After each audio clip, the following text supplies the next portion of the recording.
Drama, do you know if Ezekiel's coming or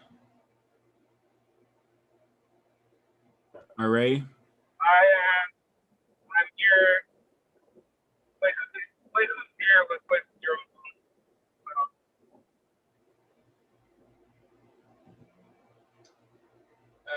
Drama, do you know if Ezekiel's coming or Ray? I'm here. Places here, but places here.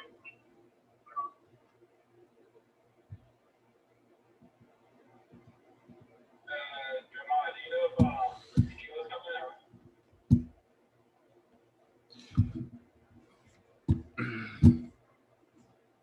Did you say you're already in here? Oh yeah, I see it. All right.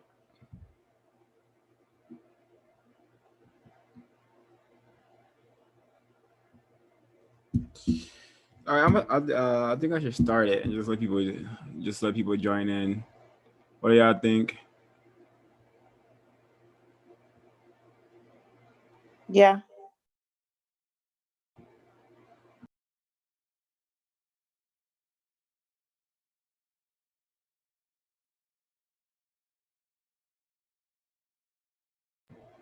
Alrighty. Start recording.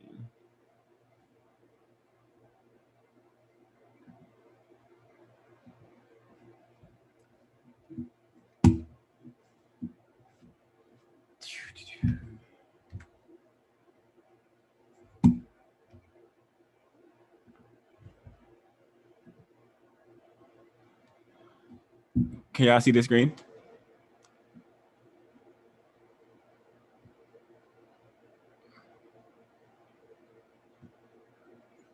Yeah, I can see. Okay, everyone, welcome to CRWS Radio. I am the host 0526.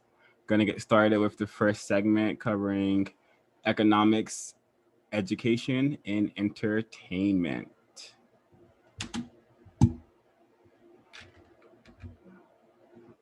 So therefore, this thing about a human race, if you think about it logically, and here again, counter-racist codification calls for a person to think in terms of following the logic.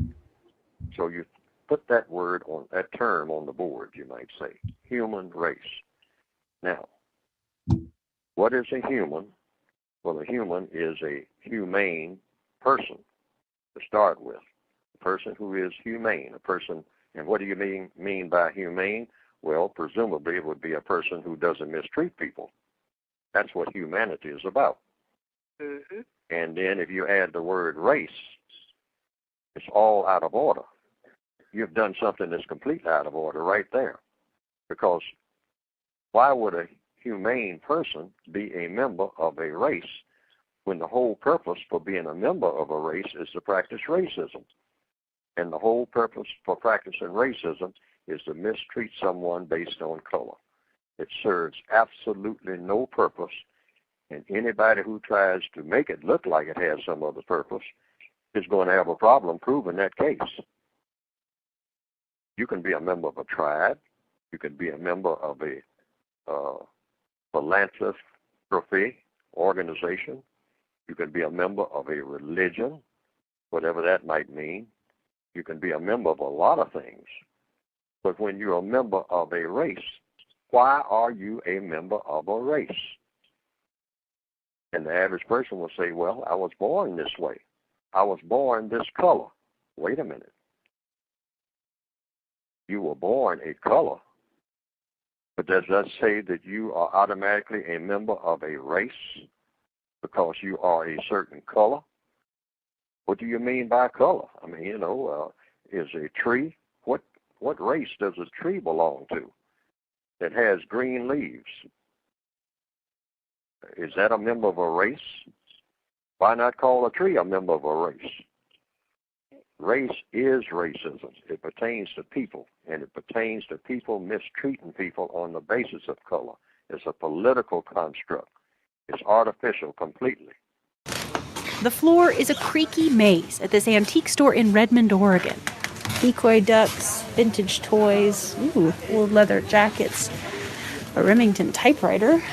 And at first glance, one of the display cases full of knickknacks looks a lot like dozens of others. I had to take almost like a second look, like, wait, like, am I seeing that right? When 15-year-old Lily Galantine came to this store to look for Hot Wheels, she found a bunch of different Nazi pins. And among the swastikas, there were racist caricatures from the United States. Saying coon and monkey, and there was a black doll in the background. All this was happening about 2 months ago. Lily remembers feeling a rush of adrenaline and fear as she called her mom, Andrea Utz, over to the case. I think we were just kind of a little stunned and then disappointed and then just like, oh, here we go again. Again, because last summer, the family was confronted with racism in their own neighborhood. We put up a Black Lives Matter sign in our yard, and not maybe like a day or two later, it was stolen. It was gone. So they got another sign. And then probably a day later, we were just sitting at the dinner table having dinner, and the doorbell rang. The sign was gone again. And on the porch, they found a watermelon, often used as a racist symbol. The letters BLM carved into it. Lily's mom, who is white, is still shaken. I'm not going to let my daughter, who's a person of color, walk around, even with her friends, alone at night here. The town where they live is 90% white. That's no accident. It has intentional roots. Oregon's constitution originally forbade black settlers from moving to the state. Black exclusion laws were on the books until the 1920s. A few days after Lily saw symbols of white supremacy at the Central Oregon Antique Mall, I went to see them for myself. There's one race on the planet that is the white race. They are the only folks who are functioning as a race, practicing racism, white supremacy.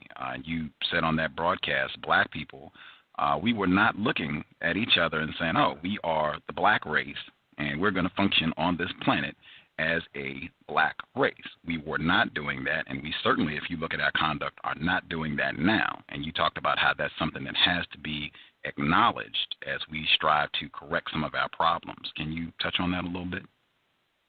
Well, you got to understand that if you're going to be the greatest thief on the planet, you have to tell the biggest lies.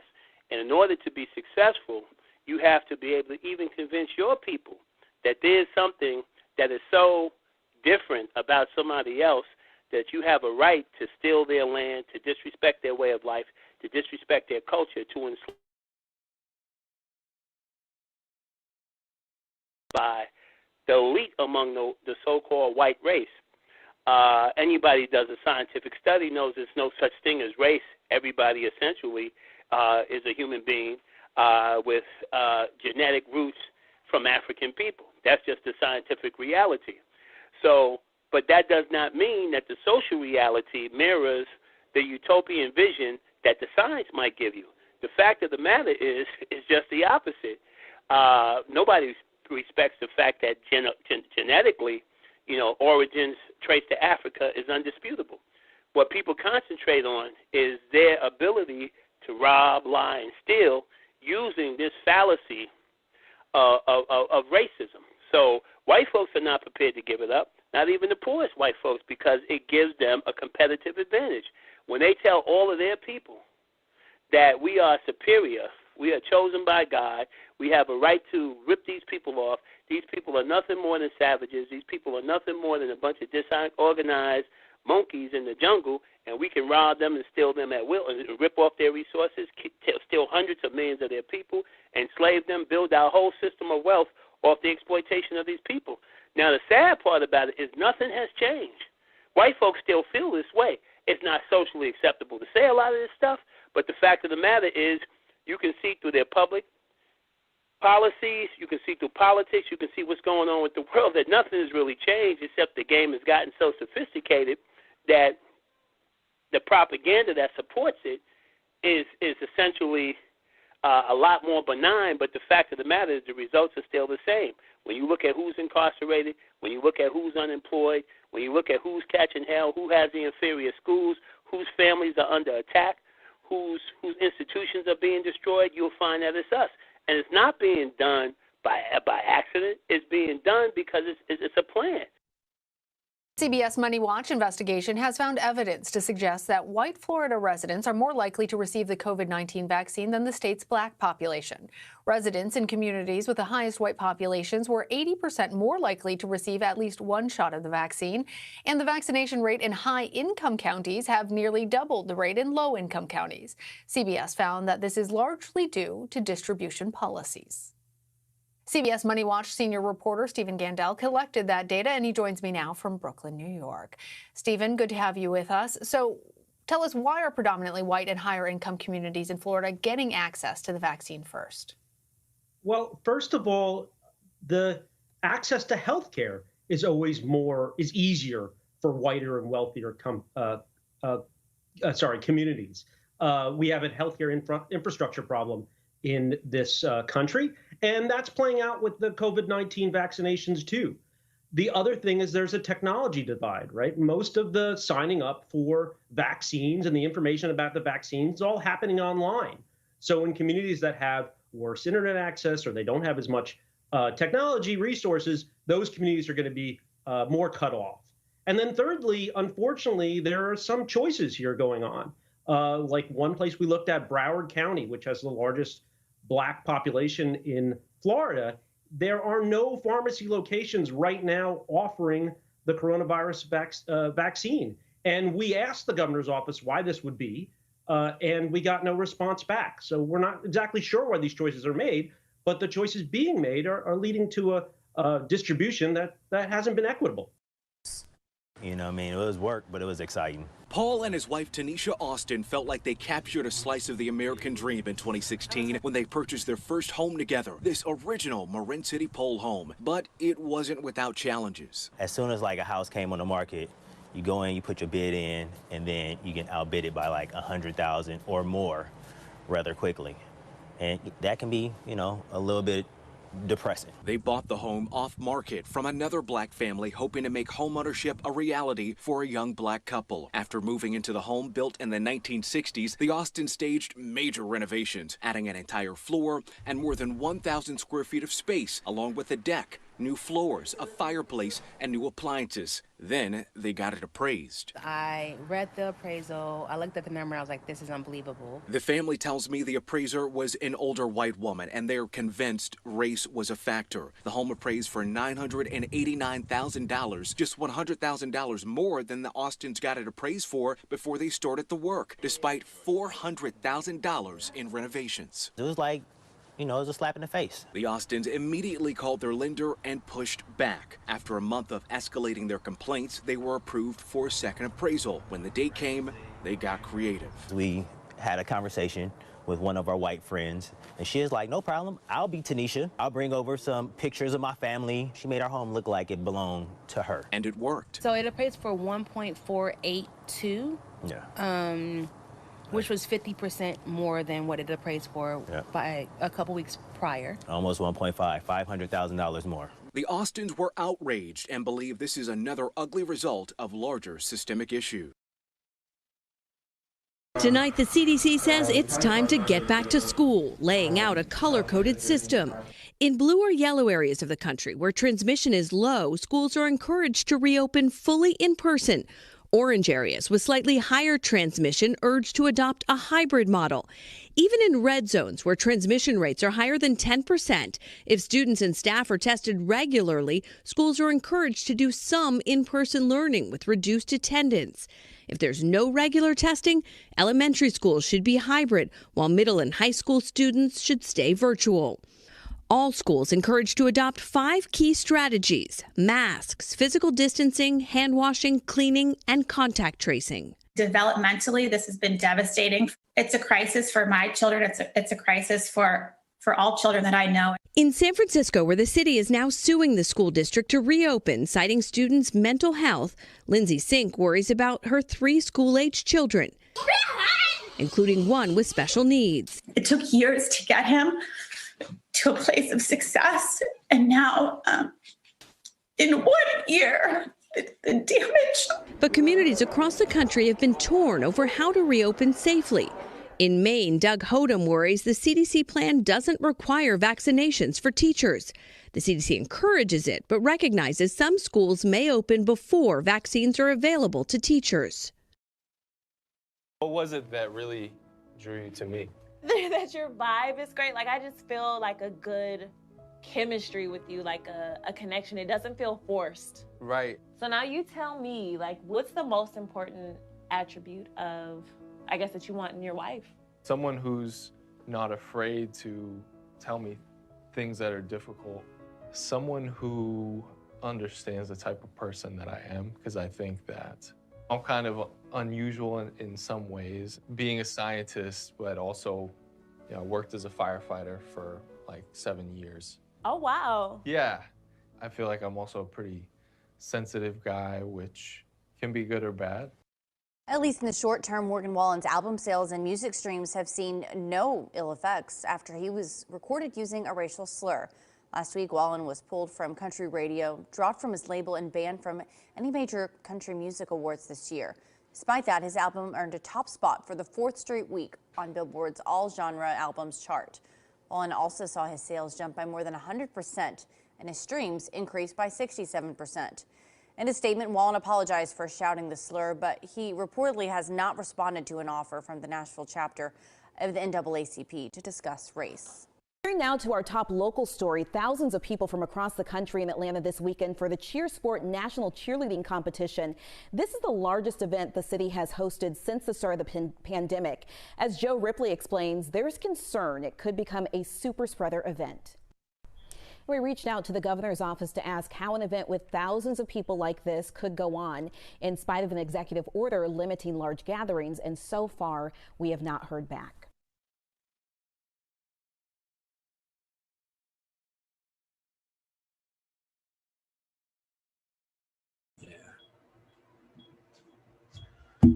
All right, that concludes segment 1.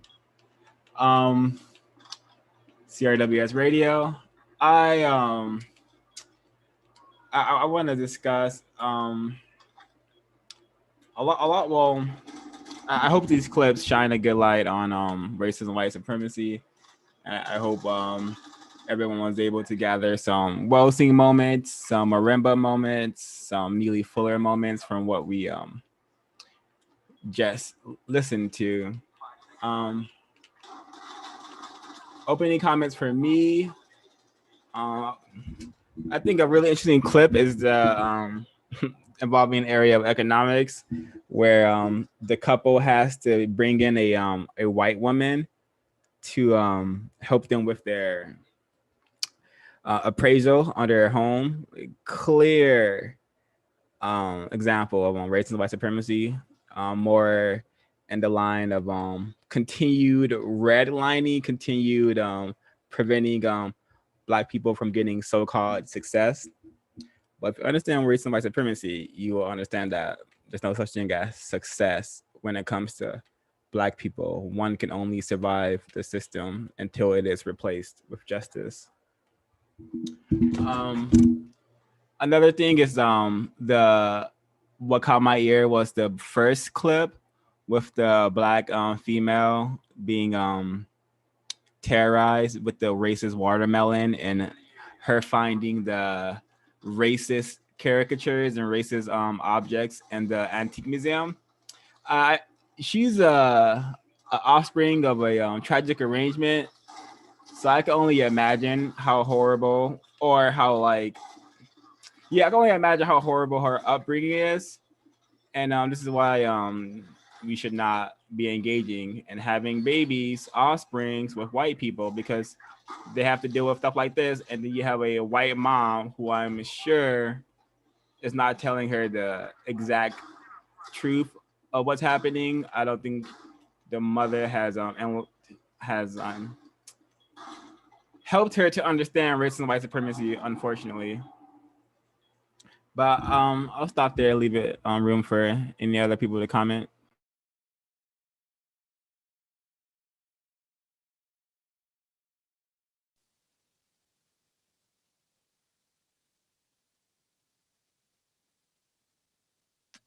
Hello, this is CJ.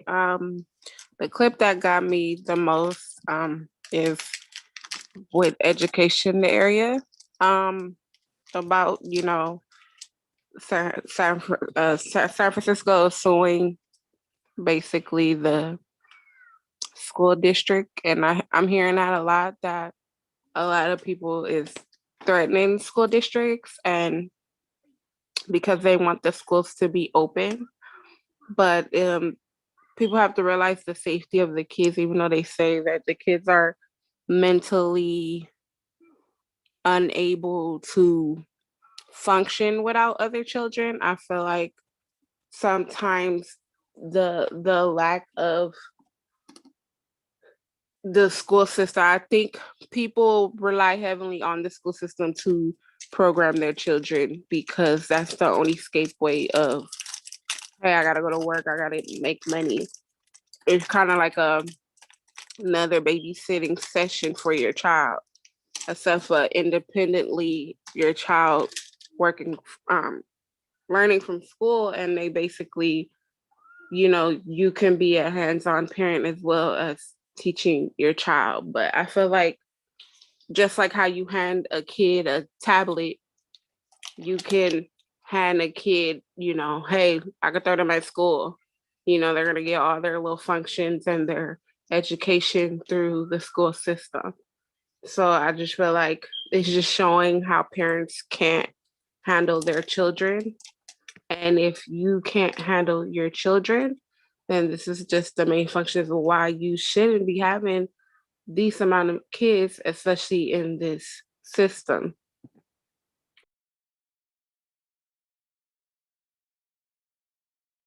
Yeah, I agree with that, CJ. I thought it was really interesting too, because her child was special needs. And I just think it's like really interesting how, because people are not being provided with the help now that everything is from home, because everything has been run so inadequately, it's like the rush to just put kids back in school. But actually, like, there's a lot of statistics that have been showing that, some kids have been doing better at home, especially children who are often like abused by their teachers, or often put into like the, I guess, like DPSS type system. There's a lot of less of those occurrences right now, because people are white, especially Black children, are away from, like these racist white teachers who want to take them away from their families. Another thing that I thought was interesting, which is what O5 was saying about the house appraisal. That to me is just a perfect example of not buying into the whole like myth of like Black people being able to produce all of this wealth under this white supremacist capitalist system. Like, it doesn't work, because even a house, people always say, oh, buy a house, that's your way out. And look at this, you could be losing out so much money literally just because you're Black. And it just goes to show you that you really will not be able to live a life of fulfillment until, racism and white supremacy is replaced with a system of justice. Because you could try and do all of the economics that white people say is the way out, but it's really just a trap, especially because, housing puts so many Black people in so much debt. So that story was really interesting to me. Agreed. About the racist country music singer, I remember that happening like a week or two ago, but I didn't include it in the last broadcast. But it came up again because I'm not surprised that this happened.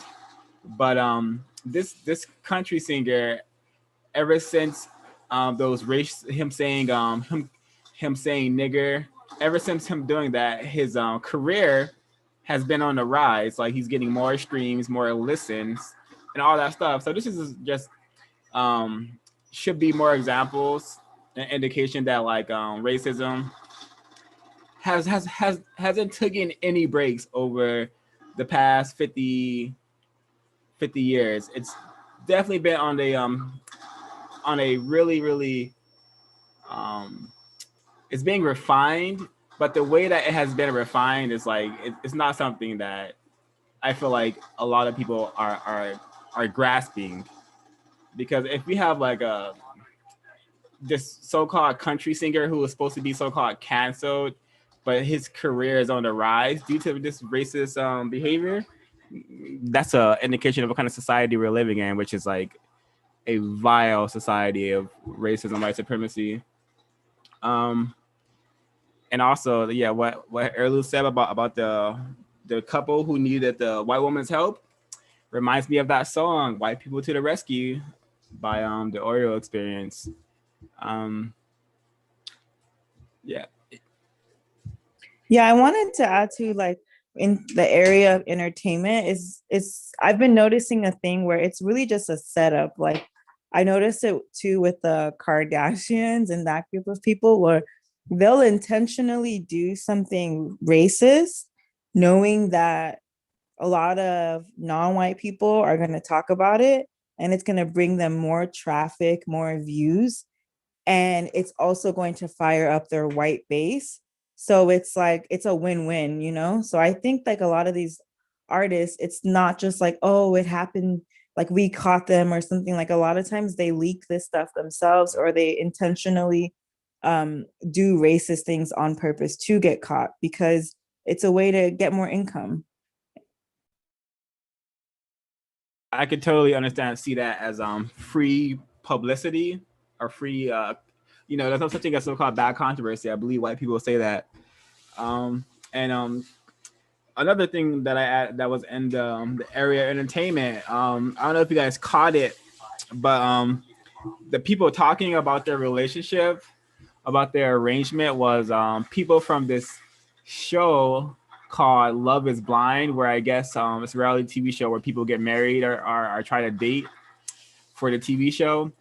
Anyways, there's this black woman named I believe her name is Lauren, and a white man, black female is named Lauren, a white man name is Cameron, and they were on the show Love is Blind, and they are like very, very, very popular now, because I guess it's a white man and a black female.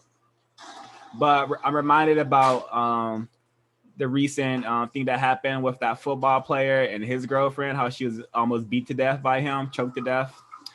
And it's just, I'm thinking, is racist man, racist woman just showing the masses these tragic arrangements to keep the system refined, to get more people to be sexually sued by white people?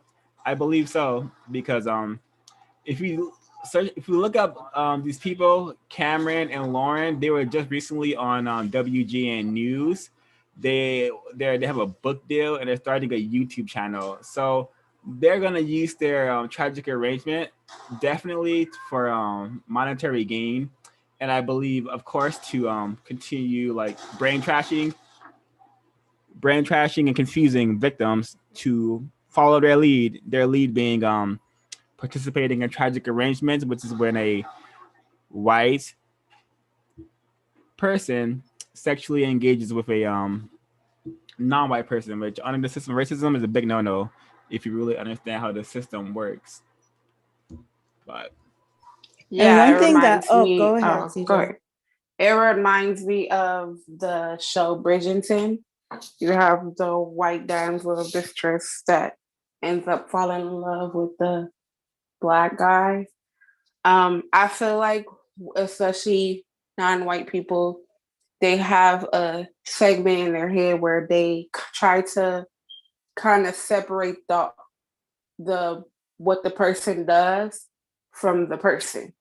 So no matter how horrible or how consumed the person is, if they do a little good or if they just love their music, they'll separate the bad behavior of that person to reflect like, hey, I'm going to still listen. I'm going to still watch. I'm going to still whatever, because I think the comfortability of being comfortable or just sitting in this system is all they feel like they can tolerate and deal with. Thanks for saying that, CJ.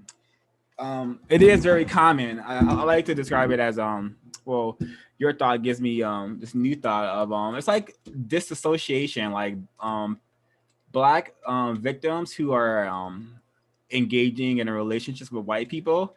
They're really good at disassociating themselves with the system of white supremacy. I would say every black person, every victim is very good at dissociating themselves with the system of racism. This is why we're in this mess, because very few black people will focus on this problem and attempt to solve it.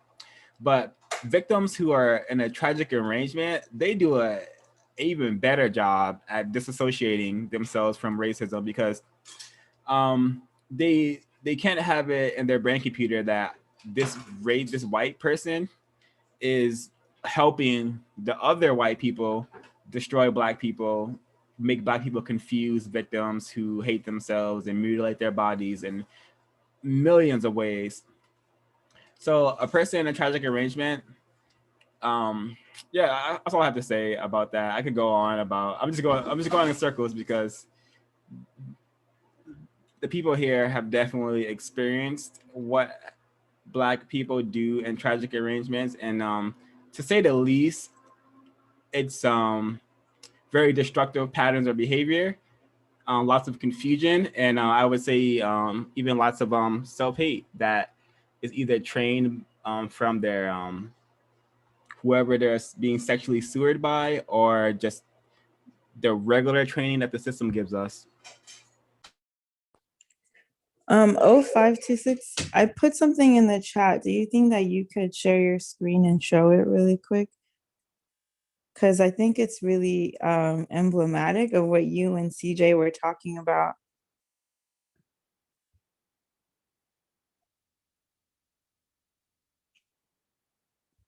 Yeah, let me do that. Okay, cool. So to add some context, this is a tweet that the UN posted yesterday for Valentine's Day. So if you go up, I think the picture of the tweet is shown at the top. If you see that tweet, you see that the black man is with a white woman. There's a black man with another white man. There is what I believe to be like an Indian or brown woman with a white woman. And the black woman is hugging herself for Valentine's Day. And it just shows you how, the white person sees themselves as like the sexual conqueror going around the world and like sexually sewering all of people all around the world. And it also shows you that the condition that they want the black woman to be in, you know what I mean? Alone, loving herself, because the black man is either with a white man, a white woman, or just not around. So. Wow, thank you for sharing that, for sharing this. This is an incredible decoding. The black, I wouldn't even add to what you said. The black male is either with a white female, with a white man, or with a non-white male, or in prison or dead, because that's where the system puts black males. Like myself, they kill us, put us in prison, our brain trash us to the point where we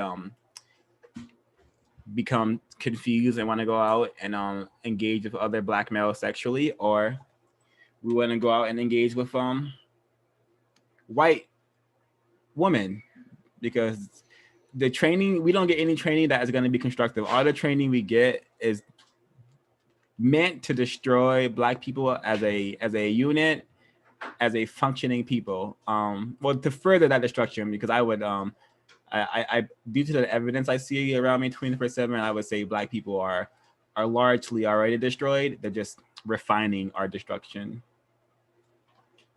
and it's definitely via sex. Sex is the most powerful force on the planet. White people have discovered that ages ago, and they have been running a number on us to the point where we really are insane clowns, and we're not even aware of it. It's very, very tragic.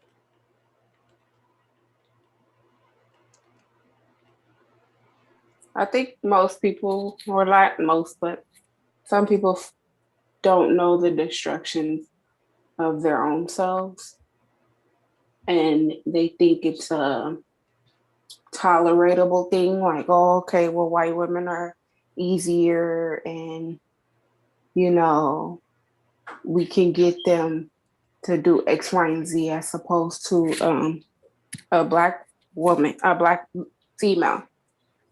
But in this system, you are the quote unquote white woman to the white woman. So as much as you feel like you're easy to control her or she's just easy to come by, you're easy to get and you're easy to refine to continue to feed this white supremacy system. So I don't think logically a lot of Black males don't see it in that way. And then Black females that do date white men feel like, well, Black males are just trying to be territorial. They want to date white women, but they don't want us to do it, kind of thing. But I feel like a lot of people don't see the bigger picture of the issue. They only see the surface.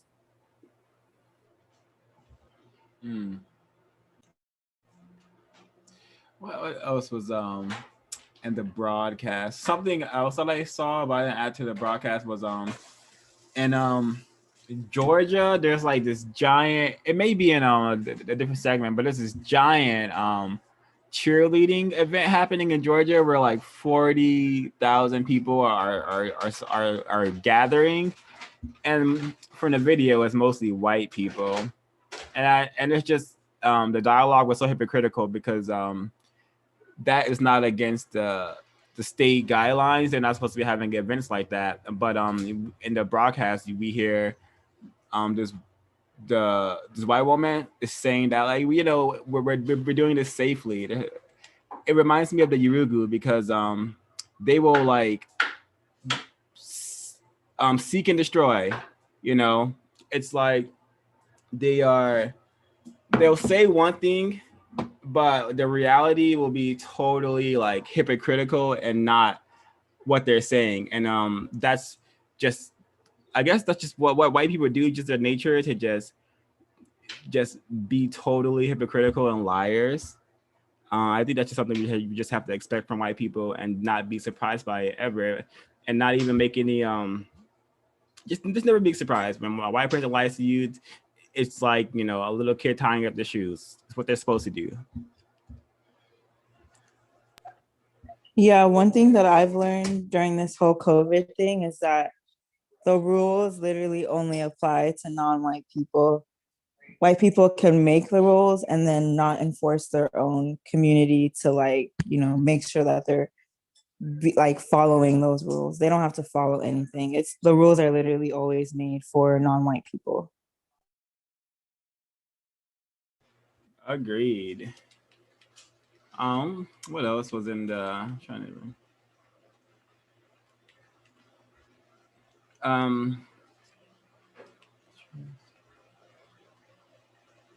yeah, the COVID thing. There's a bunch of broadcasts. White people don't care about kids, so whether they force the kids to go to school are not, they're both indictments, indications of white people not caring about kids, because they just don't care about kids. And the next segment will will certainly show that. The racist caricature one, the chick finding the stuff, it's crazy because this is the second time I've seen a news report that was the exact same thing. A person going to like in a museum or like an antique store and just finding a bunch of racist stuff.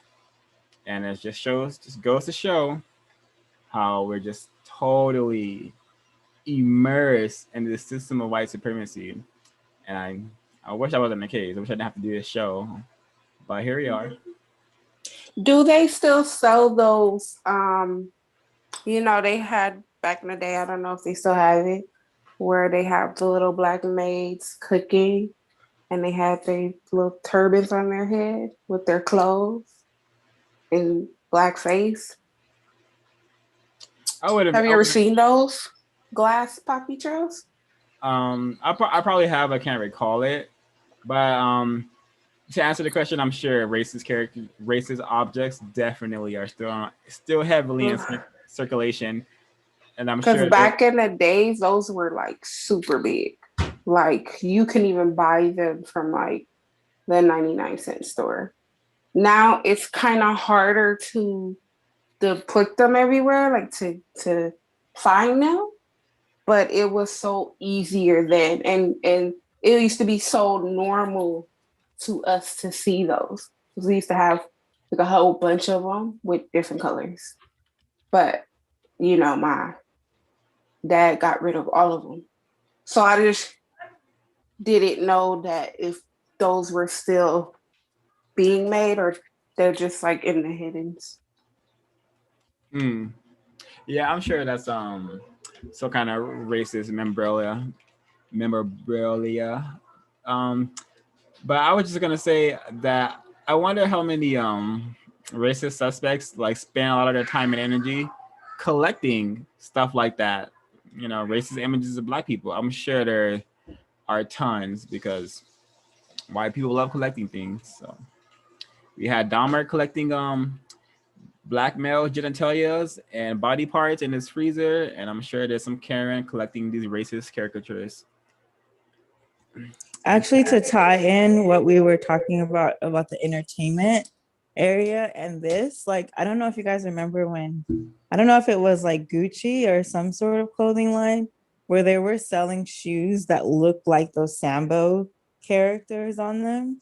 They had like the red lips and like the big eyes and stuff. And you could tell they totally did it on purpose, knowing the history of it. And it was just to get a controversy, just to like get more people to talk about their product. And then people will be like, oh, well, I want to buy something Gucci because even when Black people, even when like a company is doing something obviously racist, like, oh yeah, Dan put it in the chat. It is the Gucci sweater. Yeah. Even when a company is doing something openly racist, Black people will still buy from them without really thinking about it. If anything, it'll make them want to buy from them more because that's how propaganda works. Once the company's name is in your mind, you're like, oh, I want to buy from there.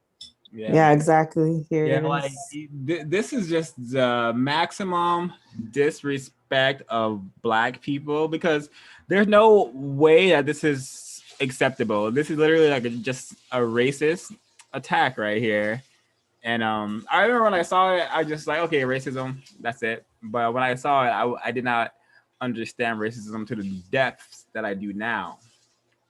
But yeah, this is disgusting. I remember one of my artist associates painting this. Don't know if they painted it for constructive purposes or just personal purposes, but this is funny and tragic, actually. It just shows the lack of self-respect that non-white people have for themselves, and that the white collective can just continuously disrespect us and show us in a certain way, and we'll think it's okay. Yep. No, like, and there's still millions of Black people who are killing themselves and emptying their bank accounts for white designer products, and it's like these people don't care about you, and if you really want to know what they think about you, here it is. I recently discovered on actually getting into what white people think about Black people. I discovered a new website similar to Chimp Out. It's called Chimp Mania, and the racist code is being refined like crazy because on these racist websites, they don't say a Black person was killed or murdered or anything like that. They say a Black person was goodified, which means deaf, and they're racist in a racist code. So I'm reading like forums. It says black male, well, just racist, basically nigger goodified during this event. So they literally call our deaths and our destruction goodified. So we should like understand what we're dealing with and how these people think and what they think of us in order so we can counter them constructively, because this thinking white people are sweet and innocent. This is why we're in this state that we're in. We should not be trusting people who have the ability to practice racism. It's just the most illogical thing that we can do. But understanding the system, you must understand that white people have been trained to be illogical and emotional, which is two combinations that will have a hard time getting things done. And like, even if these companies didn't make money from selling this type of racist stuff, they get like energy from it. You know what I mean? Like they get energy from always making sure that non-white people, especially Black people, know what place they're in the hierarchy.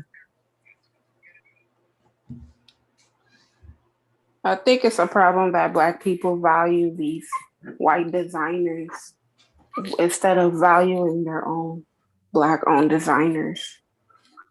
With whatever that they made, we can make as well too for ourselves. But I just don't understand the material of trying to hang on to something materialistic. Like I knew somebody that brought, like a well-known name brand bag, and she was like, oh, well, he said something really racist and X, Y, and Z, but you're still buying his bags. So what was the justification of telling me,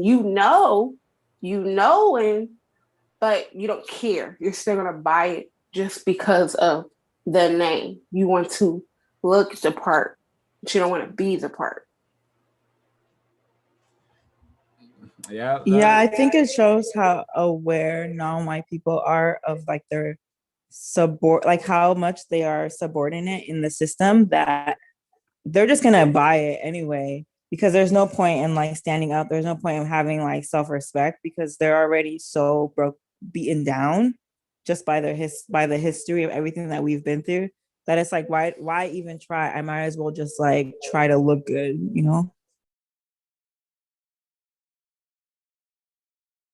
I guess a fashionable slave is what they want to be called. Yeah, that's exactly what they are. This is a really logical way of looking at the situation, because every Black person is a slave. It's about what kind of slave are you going to be in a system? Are you going to be a serious slave trying to solve the problem, or a happy slave moonwalking, twerking to the next party, the next event, totally oblivious that your death, destruction was planned before you were even born, and here you are having a good time. And it's just tragic. I don't hate a lot of things, but I do hate the situation. Actually, I don't hate the situation. I just totally understand the situation enough that Black people are in to be like, wow, this is what you are using your time and energy for, to live stream yourself waking up and smoking a blunt every morning. This is what you do. And it's just not a lot of constructive. It's just tragic that everyone in my victim unit, besides about one person, is totally brain trash. And just should go through the show, the assault on Black people. Like, yeah, my victim unit was put in a blender. I don't have any kind of racist people in my family besides one person, and that's just my reality.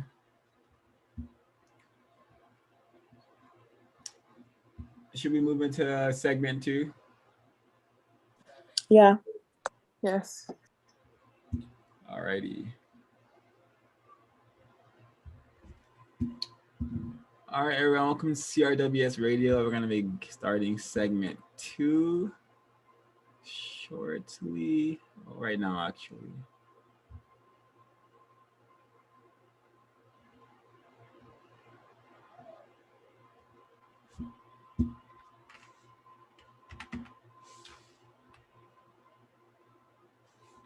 Compensatory means making up for what's missing.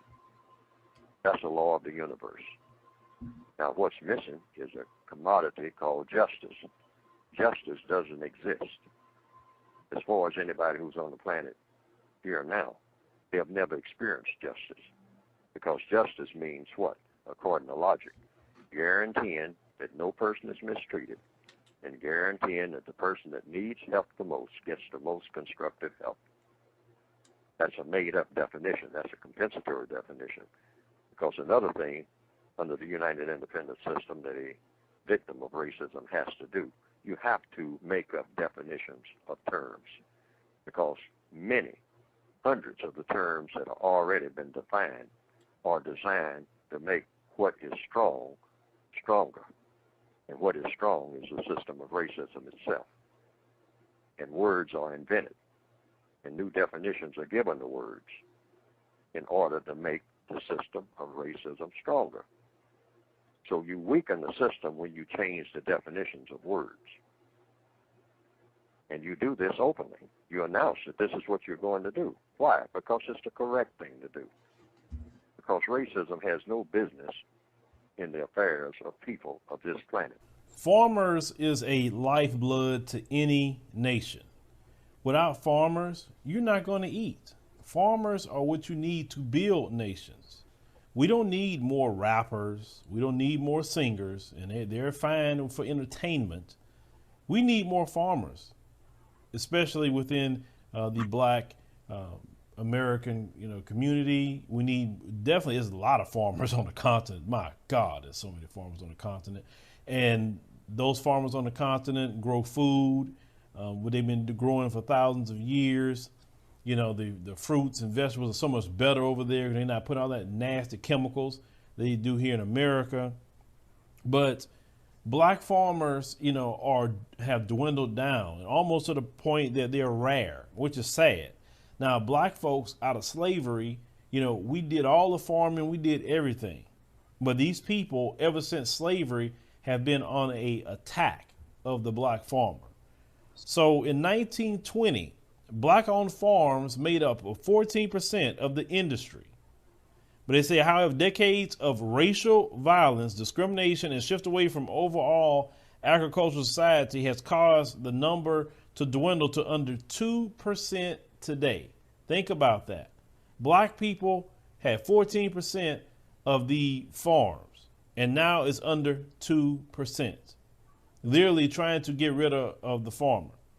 If you have no farmers, brothers and sisters, in our community, you're going to depend on other people to farm for you.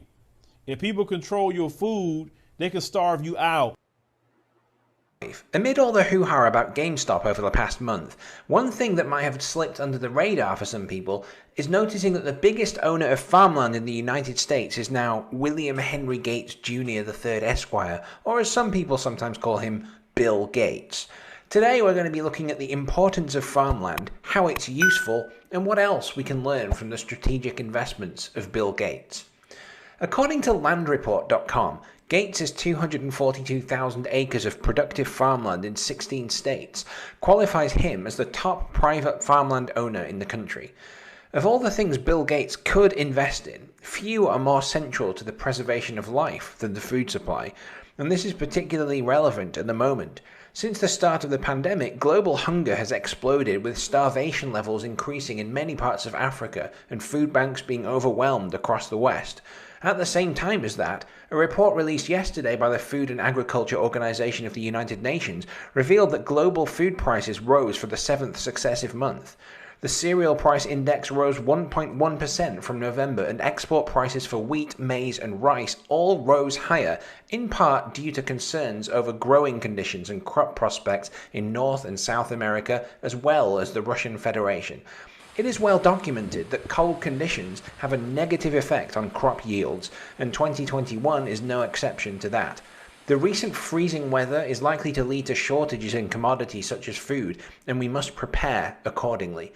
House impeachment managers say they don't view the Senate's acquittal of former President Donald Trump as a failure, saying they proved their case. And NPR's Carrie Johnson reports Trump's legal troubles are far from over. Trump faces legal jeopardy in several ongoing investigations. The district attorney in Fulton County, Georgia, is looking at possible interference in the 2020 election there, including Trump's demand that the Georgia Secretary of State find enough votes for Trump to win. In Manhattan, the district attorney has been investigating Trump's business interests and his family members for possible evidence of tax, insurance, and mortgage fraud. And in Washington, D.C., local prosecutors are looking at Trump's role in the riot at the Capitol and his inaugural committee. Trump also faces a civil lawsuit from E. Jean Carroll. She's a writer who says Trump raped her in the 1990s and defamed her after she came forward. I'm so scared for these women, so scared for them because they don't have anybody to keep them safe. And it kills me to know that that could have been me. Toni Bolton couldn't hold back her tears as she described what she experienced as an inmate at the Edna Mahan Correctional Facility for Women. Something needs to be done. You're talking about human lives. You're not talking about a bug. You're talking about human life that is scared from the point that she wakes up till she goes to sleep. She's going to make it home to her kids, to her parents, to her brothers, to her sisters. The 38-year-old ex-inmate spent 6 years at the facility where she says she witnessed sexual and physical abuse by correction officers. I watched him literally grab her from the top bunk and body slam her onto the ground, where they commenced in beating this girl up, kicking her, punching her. I have a girl right now whom I speak with constantly, and she was sexually assaulted multiple times, and her and I spoke upon it, and just how I just explained to you, the same thing. You do what you have to do until you get out of it, because at the end of the day, they do have the power to take our lives. Bolton is not alone in her allegations. According to a scathing 31-page report by the Federal Department of Justice and U.S. Attorney's Office in April 2020, the facility suffers from a culture of acceptance of sexual abuse and failed to keep inmates safe. 3 prison guards are now facing misconduct charges for a violent attack on at least 6 female inmates. New Jersey's Attorney General says one of the women was punched 28 times and claims the guards tried to cover up the attack at the Edna Mahan Correctional Facility for Women by filing false reports. Dozens of corrections officers at the facility were placed on paid leave last month following allegations inmates were being brutally beat and then sexually assaulted. Governor Phil Murphy named an independent investigator to look into the allegations. There are some stunning new allegations against former fashion mogul Peter Nygard. After being accused of sexual assault by more than 50 women, he's now facing accusations from 2 of his own sons. Global's Kevin Hirschfield joins me now from Nygard's hometown of Winnipeg. Kevin, what can you tell us? Well, Robin, the allegations continue to mount against Winnipeg fashion mogul Peter Nygard, who is facing another lawsuit. His latest accusers, 2 of his sons. In the latest lawsuit, the sons allege their father ordered his girlfriend, who the suit claims is a full-time sex worker, to statutorily rape them 14 years apart when they were teenagers. The first complainant alleges Nygard's son was flown from California to Nygard's Winnipeg home in 2018 at 14 years old, where Nygard orchestrated the alleged rape to, quote, make a man out of him, according to the court documents. But the accusations state this wasn't the first time Nygard had arranged the alleged rape of one of his sons. In 2004, he's accused of instructing the same woman to have sex with his other son, who was allegedly 15 at the time, at a beachfront property in the Bahamas. It's a step long overdue in the fight to protect children against sexual abuse. France will finally set a minimum age of sexual consent. After years of campaigning by abuse victims, the government now backs the move. France's lack of an age of consent has made it harder to punish adult abusers. Recent high-profile child rape cases have involved a prominent modeling agent, a priest, a surgeon, and a group of firefighters. Similar legislation was pushed 3 years ago in the wake of the Me Too movement, but failed. However, after a prominent French political expert was accused of incestuous child sexual abuse last month, the movement picked up new momentum. Once the consent law is enshrined, France will be in line with most other Western countries. The crime will be punished by 20 years in prison. Anyway, white people are trifling, dangerous, Their whole culture, I think, Dr. Mwali Mubarudi, their whole culture is sexual deviance, pedophilia, so-called homosexual behavior. That's their whole culture, their whole history, and that's really our whole history with white people, being sexually terrorized from toddler to, 80 years of age. That's our whole history with white people, and I would hope we would be motivated to really get on our job to replace white supremacy with justice immediately, or we can look forward to more of these sorts of stories and details. The LAPD has launched an internal investigation after complaints of a shocking online post was being shared by officers.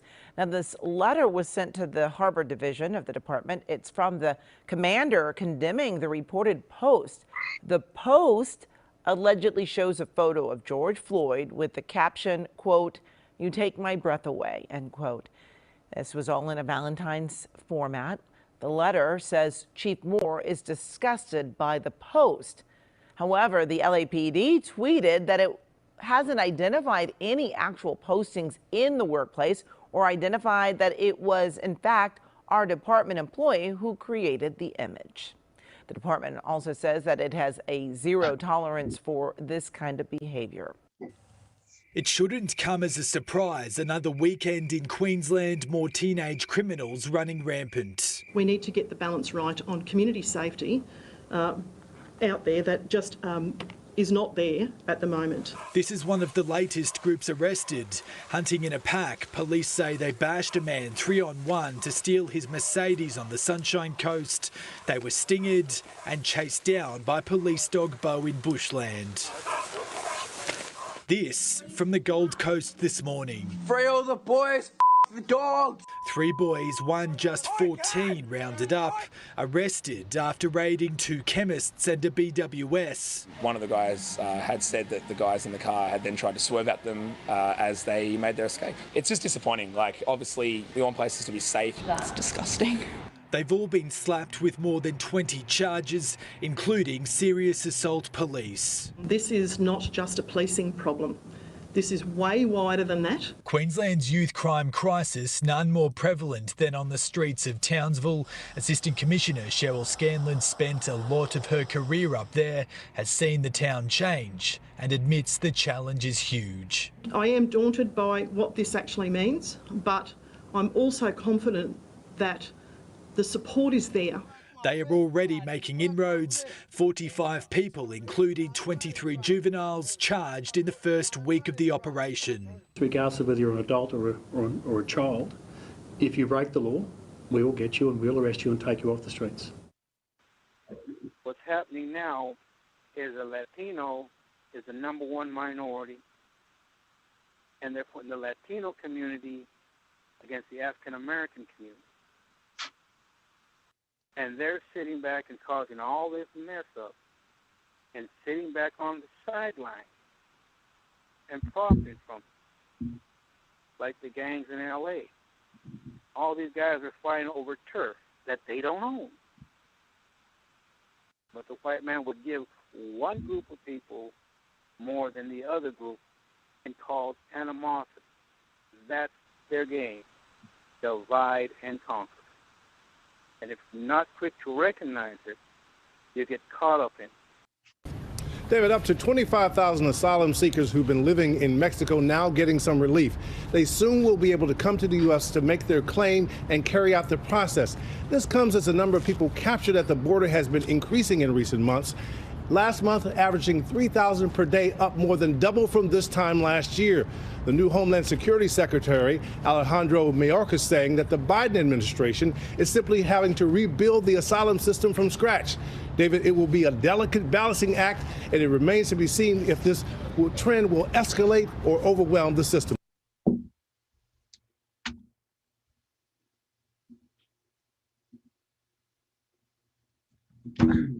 CRWS Radio. That was just segment 2, covering labor, law, and politics. I'm the host, 0526.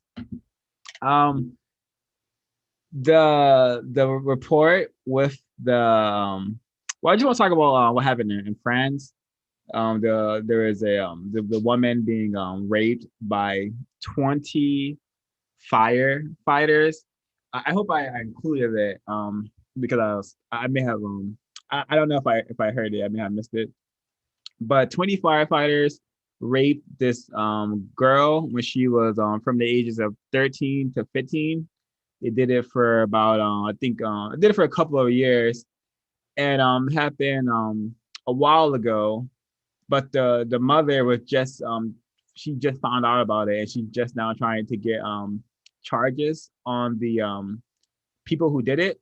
But she's having a really hard time getting people convicted, or even getting people to admit that a crime has taken place when her daughter was gang raped by groups of firemen in France.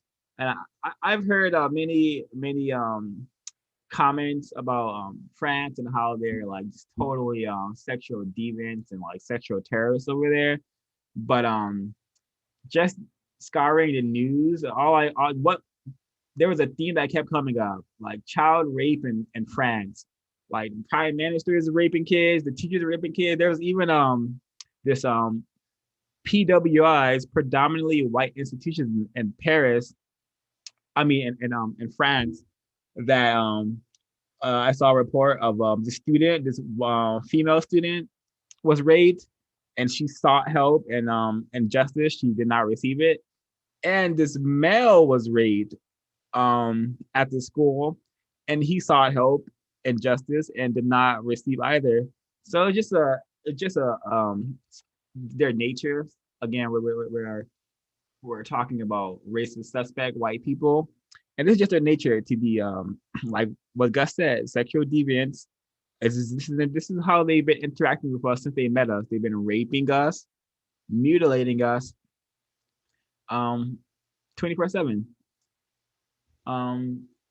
Yeah, I really wanted, I didn't need to hammer in their nature, but this is just new. This is all I kept finding. Whoa, these people are truly sick.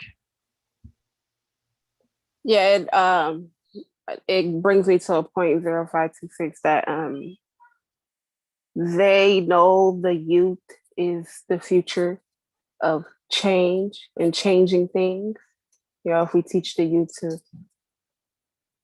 change the oppression that we're going through in the system, and they're learning it for themselves. It makes the youth feel when they're getting raped and, you know, abused, that there won't be justice and there won't be change. So try to kind of start them off really young to feel hopeless already and just be, you know, just there instead of actually trying to change something. And then most people might feel justifiable and feel like, hey, I want to change something. This drastic thing happened to me and I want to change it. But most people, they don't change it, or they become the person that ends up doing these things to them.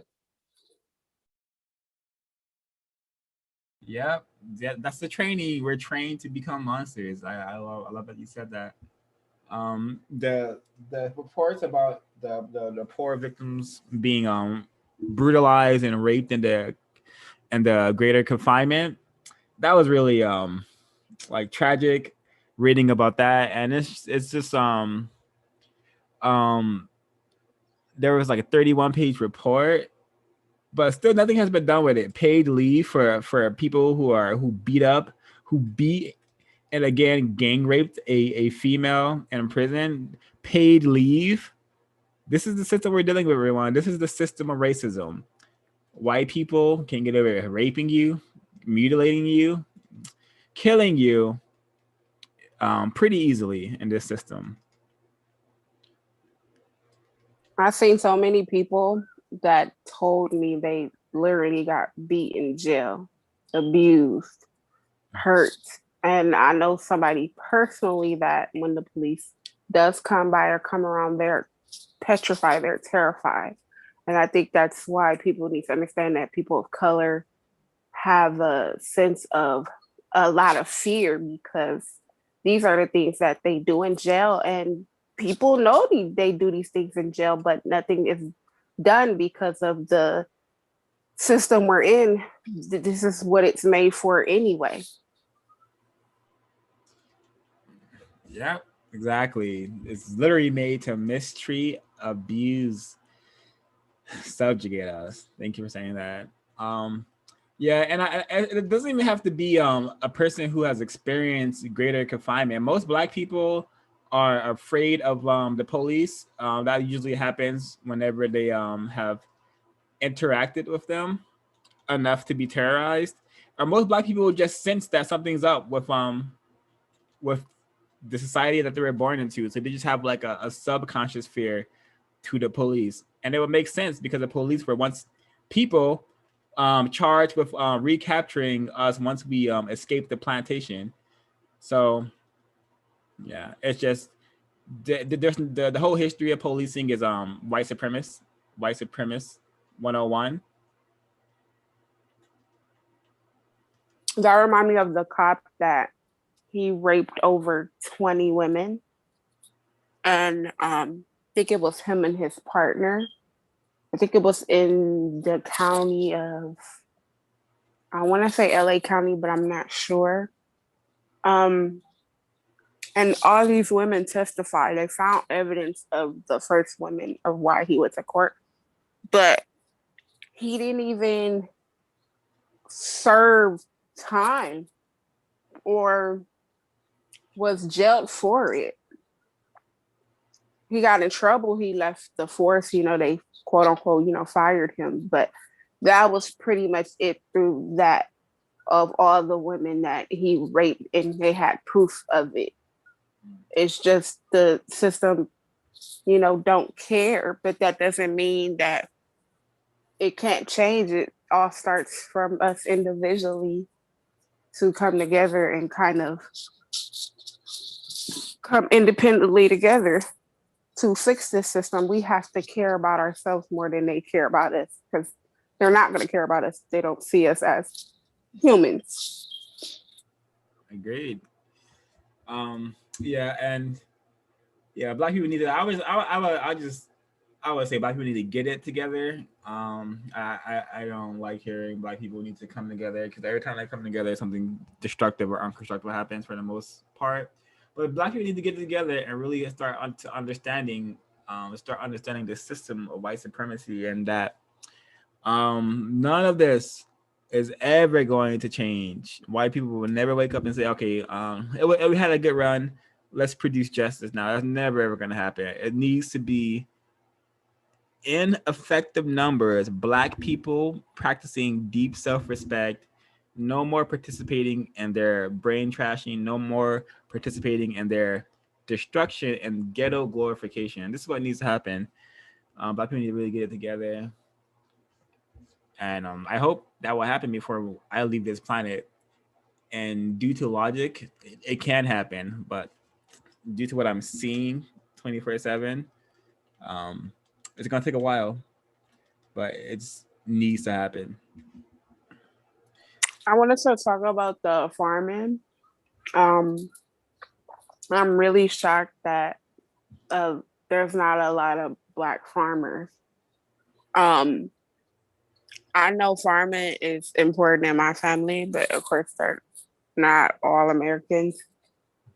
And my aunt has her own farm. But to understand that farming is so important because of the gist of that, they can balance our food. They can put all kind of chemicals in our food.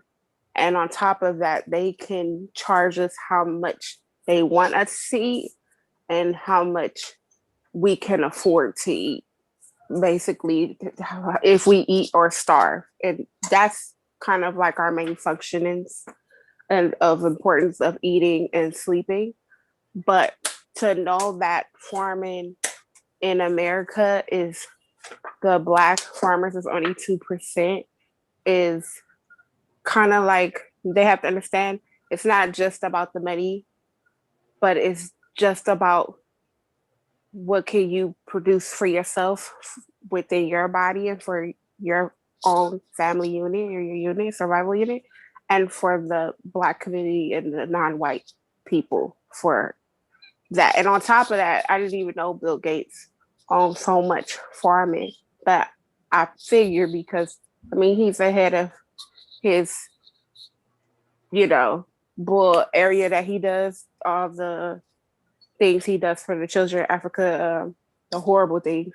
So just to know that he's into that, he has like a whole bunch of farming everywhere. People need to get into it, but I know it's kind of hard to get land and property. They kind of try to hinder us from that, but you can always start in your yard. You have a front or a backyard. You grow, your little garden there. You can always start somewhere before you get to the bigger picture. Well said. Yeah, I know that there's. Yeah, it's really. I'm just gonna say, be really sure. It's really suspicious that Bill Gates has like secretly bought all this farmland. He's definitely a really. I'm very suspicious of Bill Gates. He's a very, very powerful racist suspect who has the money to do quite a lot of things, it seems.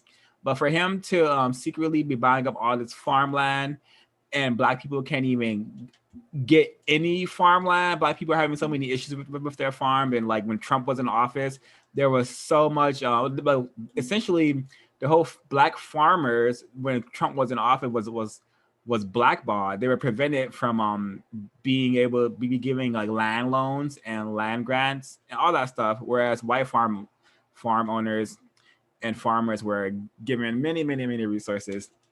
So yes, Bill Gates, racist suspect, really suspicious. Tamara, you wanted to say something? I mean, Heirloom. Yeah. So the first thing I wanted to say was I wanted to respond to what CJ was saying about the farming, because I know that there's a thing called, have you guys heard of like WWOOFing, worldwide or organic farming or something like that? And I know like, I obviously it's steeped in white supremacy, but I know that you can get like a grant or a scholarship, and then you can actually like work with a Black farmer and like build a Black farming network. So that might be like something that people could look into to at least like be able to get that type of information and get that type of skill, because I think it's really necessary. Another thing I was gonna say was that the section about France, I thought was really interesting, because I think it was maybe like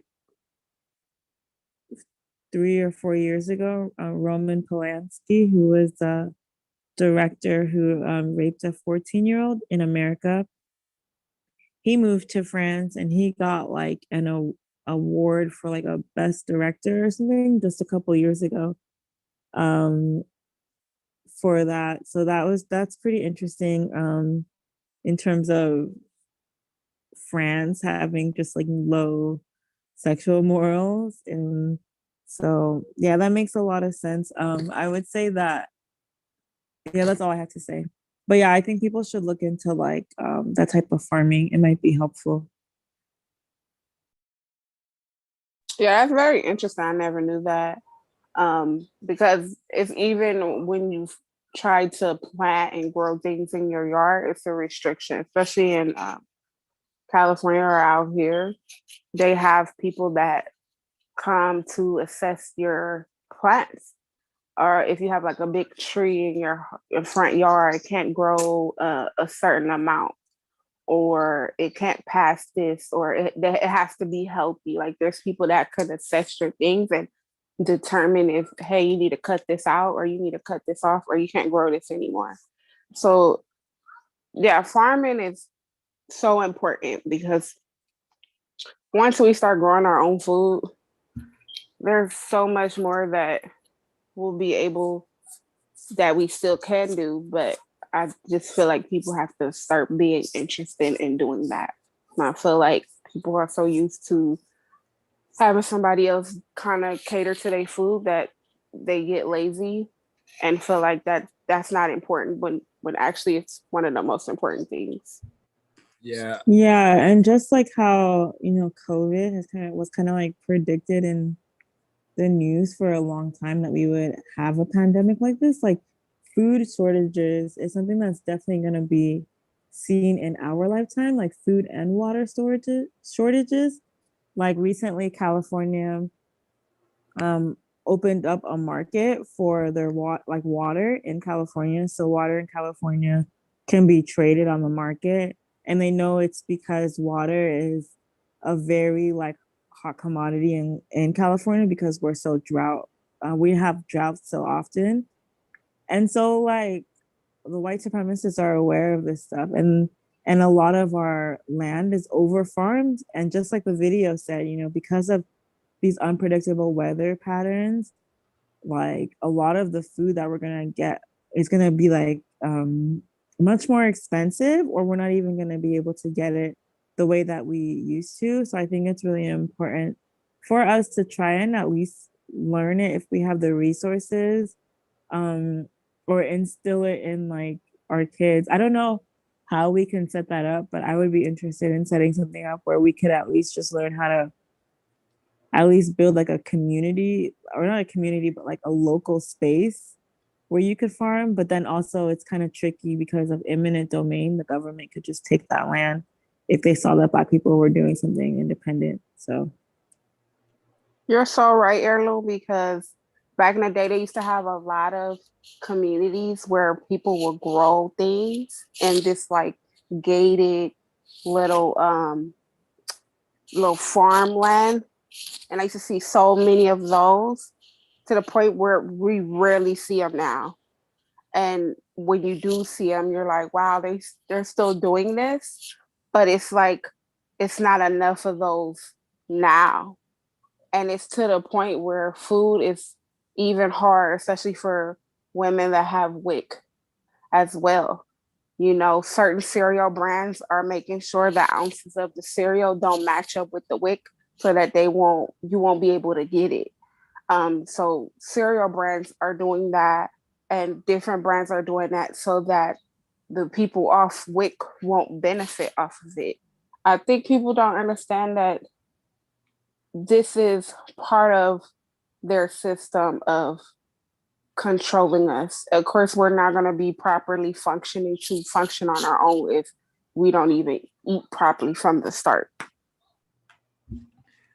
Yeah, like I was just so heavily victimized by the system of white supremacy. I like the idea of a Black farmer didn't even enter my mind until I was 29. Like I cannot even comprehend like a Black person growing food, which is very tragic because we need food to survive, and I'm just so used to relying and being a victim of white supremacy. I have totally been ignorant to the reality that white people, and even if we do have, unfortunately, even if we do have farms, Dan brought up a really interesting point in the chat about the usual suspects, the racist man and racist woman. They can just either poison the land or give us fake seeds or give us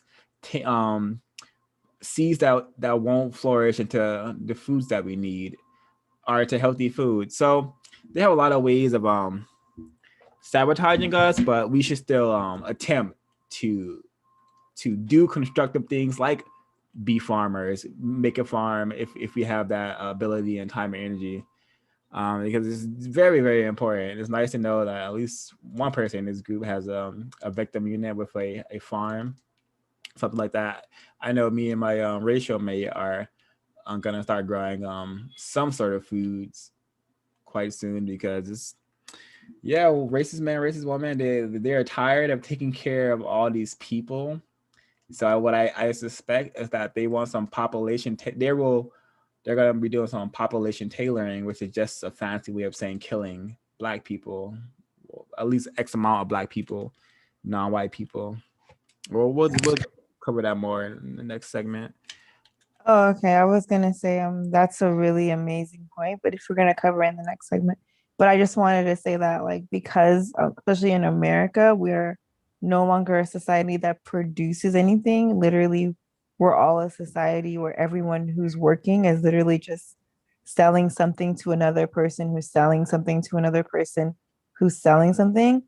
I think that the government literally just sees all of us as this huge burden and will try to do what they can to get rid of us because we are not producing wealth for them. We're not producing any goods for them anymore.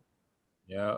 White supremacy hated Black people so much that they said, all right, no more factories for you niggers. We're going to send all those factories overseas. So most Black people, yeah, so I agree. I do suspect that the white supremacists see us as a burden, but a burden that they need, because they still need us on this planet to mistreat us. So they're never going to get rid of all of us. But they have a And black. I just wanted to read what Dan said in the chat, just so that the people who are listening in the future will be able to see it. And he says, like the usual suspects can make sure Black farmers don't grow anything by giving us fake seeds. And then he linked an article to it. And then also saying, then the usual suspects will circle back around and take the farmland from your children once you are gone. So, yeah. That's true, and plastic lettuce. So be careful with that too. Did you say plastic lettuce? Yeah, like it's fake and they wrap it. Yeah, like the whole circle of lettuce. Yeah. I'm not surprised. That's why I don't like to eat lettuce. It's tragic. All the stories out of France, wasn't that just some sick stuff? We had like literally every profession was mentioned as being a child rapist. We had a preacher, we had a teacher, we had a prime minister, and we had now he's not French, but a Canadian fashion mogul, and 20 firemen. So this is just a concept. The concept of France, just a really decrepit place, seems, where your children are not safe. It's scary because they try to normalize pedophilia so much, and to the point where it's becoming like, oh, okay, well, oh, they got raped. What can we do? Because nothing is being done about it. Yeah. And nothing would have I just have to nothing would have been done about we wouldn't even know about the 20 rapist firemen. We wouldn't even know about this if people hadn't protested to get this out to the world, because this happened a while ago, but it's just now coming to the surface because people were protesting. And then the government had to comment on it again, because initially they had just said, no, the fine, this is consensual sex, like the 13-year-old victim who just had a seizure, she consented to being to having sex with all these firemen while she was in the hospital. Yep, that's what happened. That's the logic that they use. And it's really important to understand the logic that they're using, because you can clearly see that it's insane. It's insane, and it's very anti-children. White people don't care about their kids. They don't care about anything, especially their kids. And obviously it's kept under the rug. I mean, this isn't pedophilia, but it's just sexual assault, with the whole Daniel Holtzclaw thing, which if he was a black man, it would be the most paraded news, because it would fit all of their ideas about the Black man as a rapist. I think it's interesting, the comparisons between him, because he's half Asian, half white, and Elliot Rodgers too, both people who have, I guess, committed violence against women, or sexual, have sexual proclivities that are very strange. Yep. I don't know if it's something in the training, or it's in the genetics, or what. I just know it's something on planet Earth. It's something evident, and it's something that needs to be addressed probably by replacing this wicked system with a system of justice, that may be the best course of action, but I may be incorrect.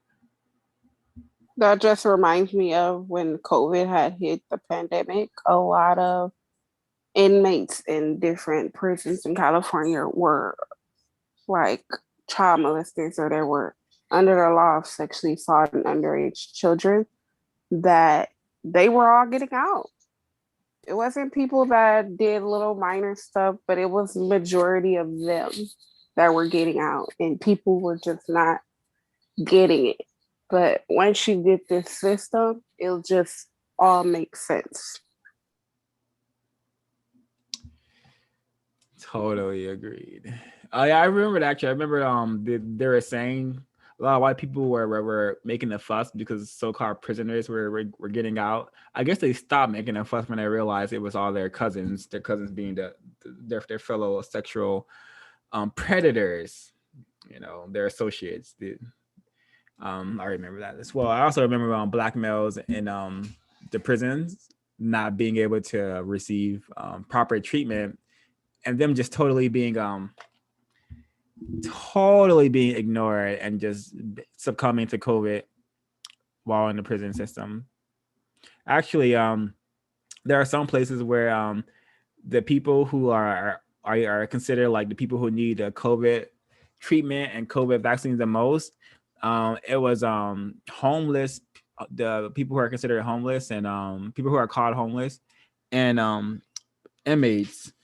And it took like a huge fuss to get them to put people who are called homeless and inmates on the list of people who need COVID treatment the most. And I'm like, well, I understand why this is happening because of the system of racism, but I'm sure a lot of people who don't understand the system are maybe a little more confused about the system. Will be like, why is this happening? But I have no confusion around that.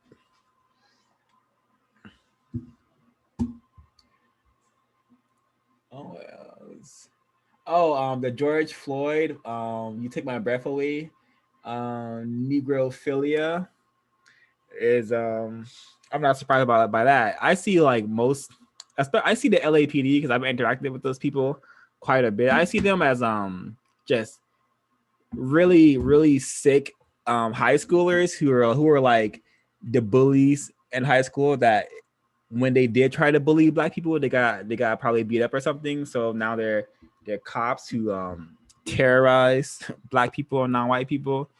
But that's kind of the kind of behavior you see in schools, like jokes going around like that, racist jokes going around like that. I remember being in middle school with white people, and we will always watch these racist cartoons about the Taliban and about Middle Easterns. So this is like their bread and butter.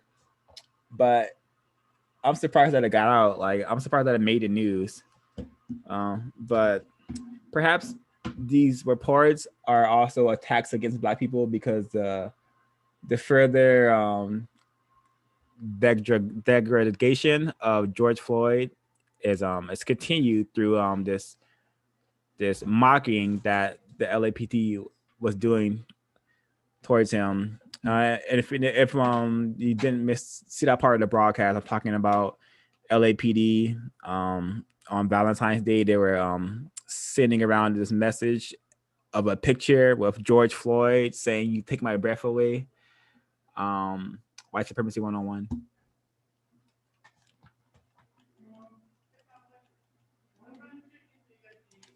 Should we get into the last segment? I wanted to say something about politics. Is that the last segment or is this segment? Yeah, that's the last one of segment 2.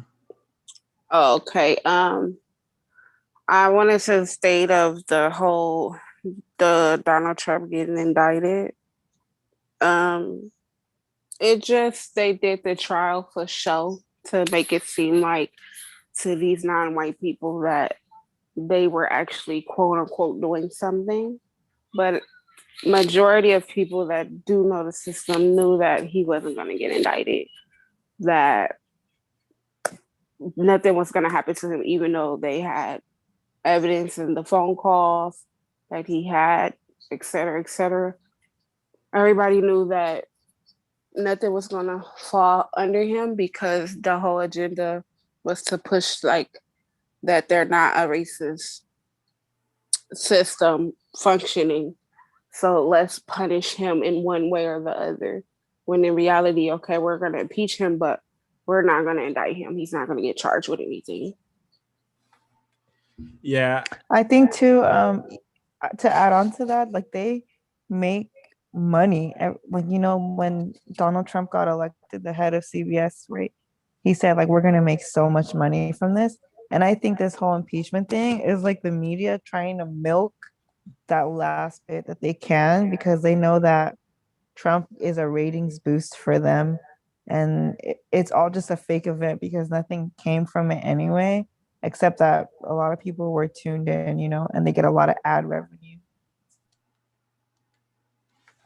Yeah, like just those lists of charges. How many Black people could have that laundry list of charges and still be walking free? I'm just curious. I know none, but yeah, I really had no interest in what's going on with Trump. I just had that in there because of the rape portion of it, which is which is just a huge aspect of white supremacy, rape.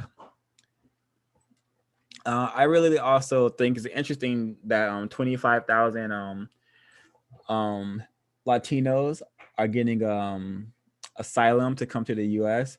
I do feel like that that is going to cause a lot of but more confusion and chaos for non-white people because like the clip said, you know, you don't understand white supremacy and racism. You, like for me, take an example for me. I grew up seeing like the Mexicans proliferate throughout the hood, like them eventually ending up owning everything and having all the property there now due to the Black people being killed off over there or having to move from over there. So I feel like a lot of Black people may see all these even more Mexicans coming through and be like, well, what's happening? Like, and then they may feel some kind of way. And I already know a lot of Latinos come to America already pretty anti-Black because this is a global system of racism, teaches everyone to hate Black, attack Black. So that's not going to be a problem. They're already going to come over here anti-Black unless they're aware of the system, which I doubt that's going to be the case. But I thought I'd throw that in there because I didn't really have that's really something that's going to be interesting. Definitely will be causing more confusion, I believe. I just want to say to Hispanic people, Mexican, whatever you are, that I think a lot of them don't understand that white people don't like you neither. They just don't like us a little bit more, but they don't like you as well. And I know a lot of people that are being terrorized by Hispanic people due to the fact of you fighting each other with all this division, but then the realization of all of us get killed, all of us, majority of Hispanic males and Black males get killed by the police. We're all in this land where we're both struggling in the system. They don't like you neither. Of course, they're gonna probably most likely take your side as opposed to a Black person. But if all Black people was to be extinct and died out, you will be the most oppressed under this system. So they don't like you will be the next behind us. So you already being oppressed. They don't like you neither. So as much as y'all come together for yourselves, or get it together, you need to get it together in this system of fighting for justice and correctness because you're as oppressed as us. You just get a little advantages as more than we will.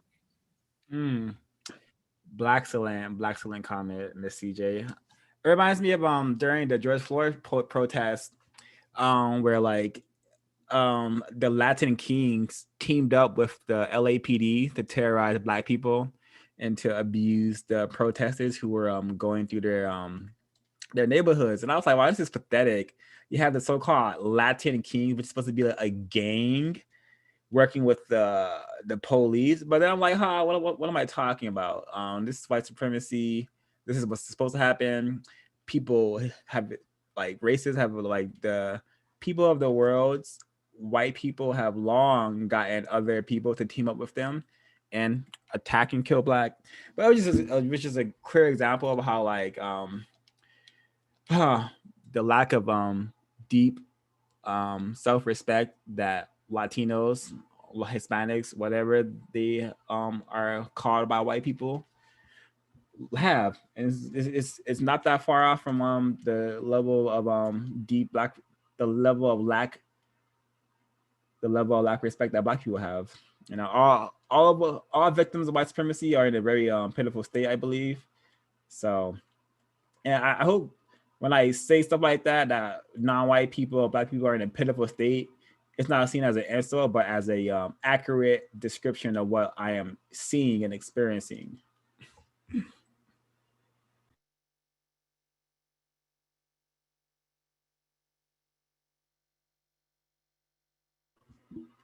Should we move into the next segment? Yes.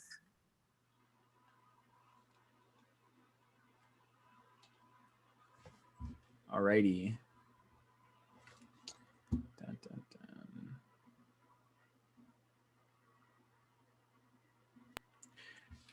All right, everyone. CRWS Radio. I am the host, 0526. We're going to be starting up segment 3, which is on religion, sex, and war.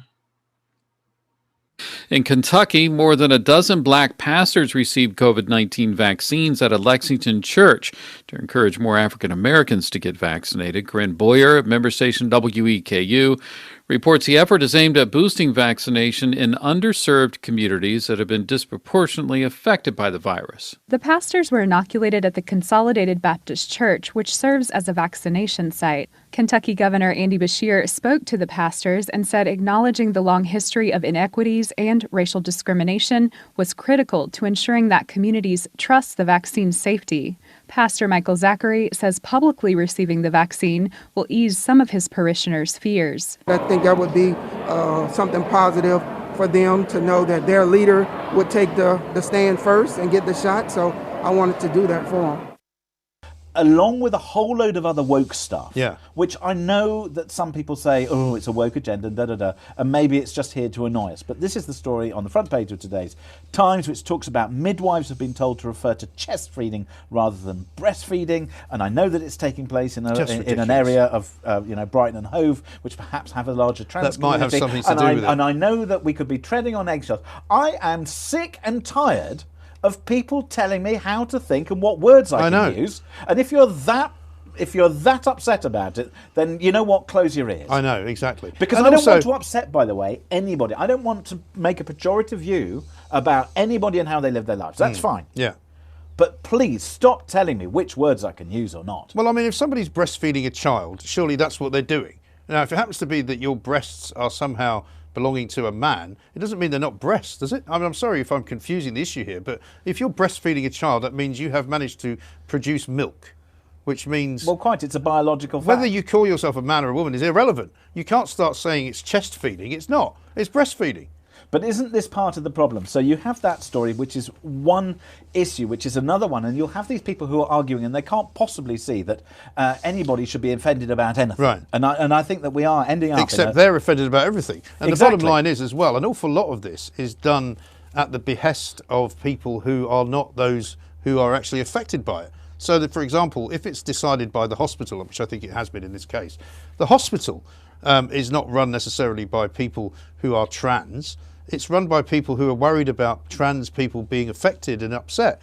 So they don't actually know if that's the case. And it's like a lot of people who come from various different minorities who say, I'm not bothered by that. Why do they have to change the way that people describe it? It is absolutely... It's utterly crazy. I wanted to look at people who reversed gender reassignment surgery. These patients had transitioned to female, didn't want to continue living as female, wanted to go back to living as men, and he was giving them basically cosmetic surgery to try and restore the appearance of male genitalia. Some people contacted me and said they were so traumatized by what they'd been through, gender reassignment, regret, reversal, they didn't want to talk about it, which made me realize how much the research was needed.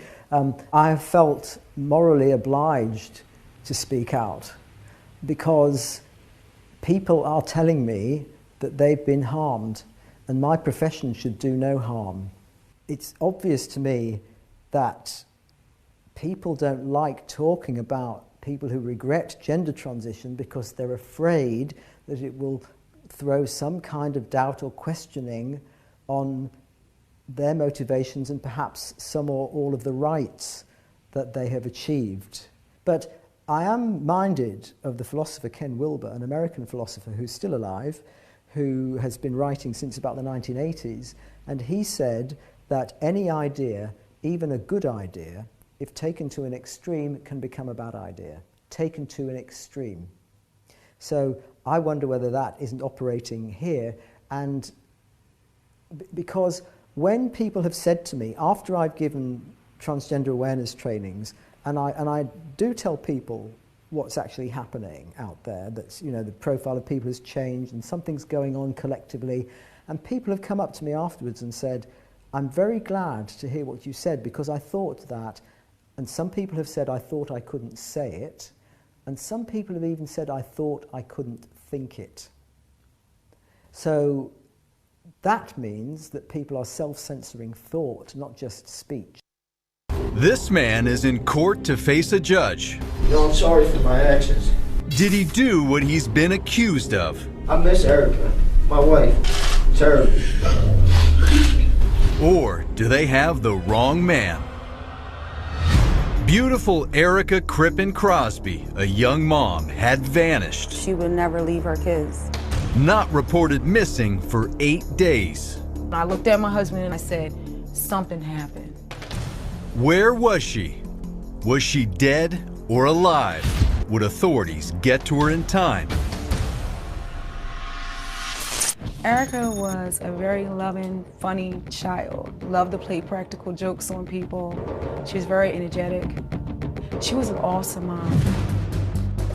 When Erica got together with Kyle Crosby, she was a smart, sassy single mom to 5-year-old Amira with the goal of becoming a doctor. Erica and Kyle knew each other from high school and reconnected years later on social media.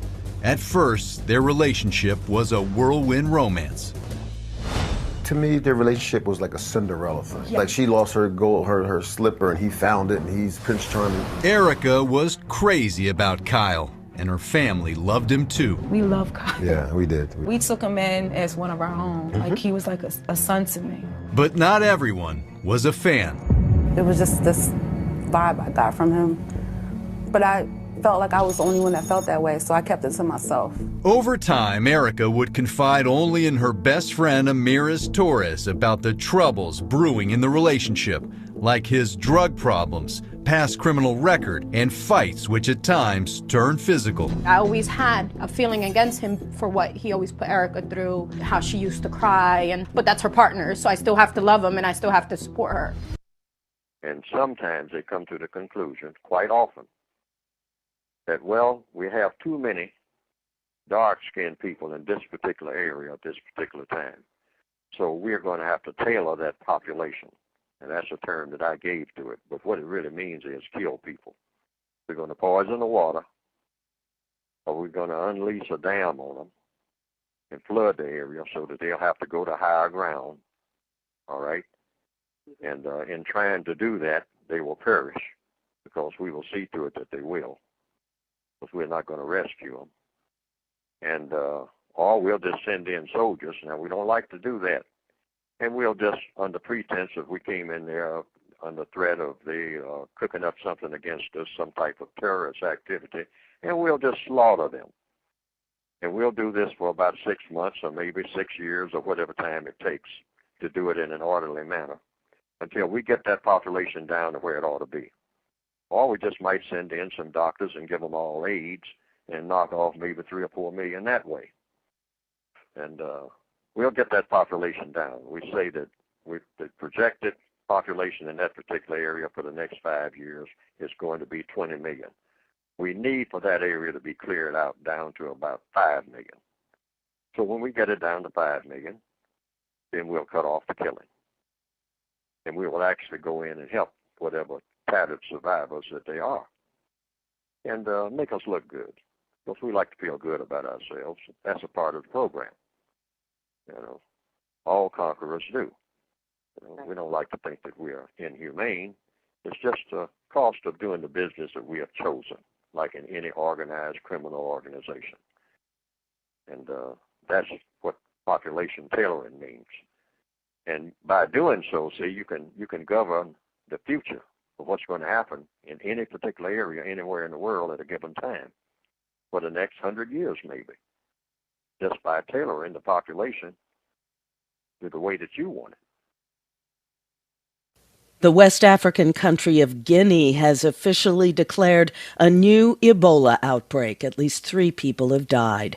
They're the first declared cases in 5 years, ever since Guinea and 2 other African nations fought the world's deadliest Ebola epidemic.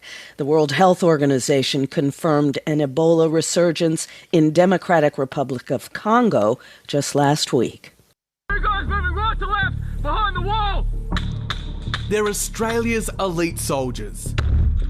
For more than a decade, the Special Air Services Regiment, or SAS, carried out covert operations in Afghanistan.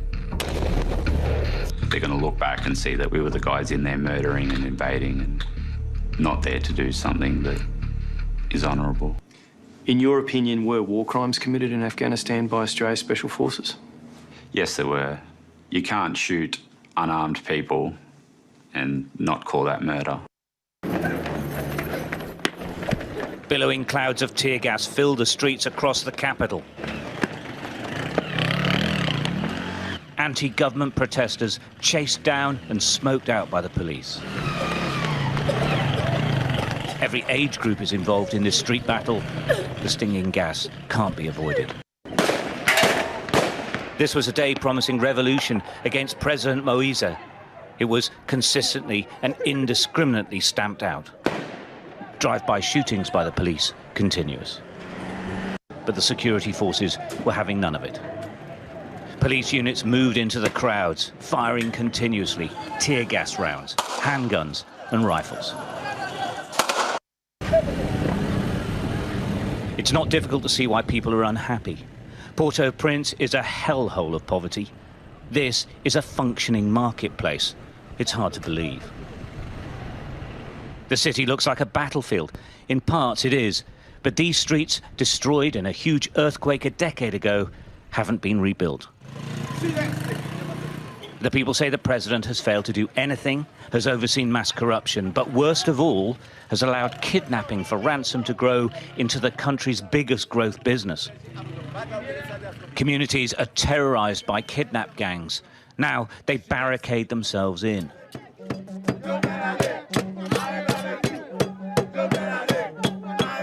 Protecting themselves with machetes. The rich and the poorest are all targets for the kidnapping, and they blame the president. The United States is a friend of Haiti and he likes the Haitian people. Take him out of power. A disorganized political opposition say they will continue their moves to oust the president.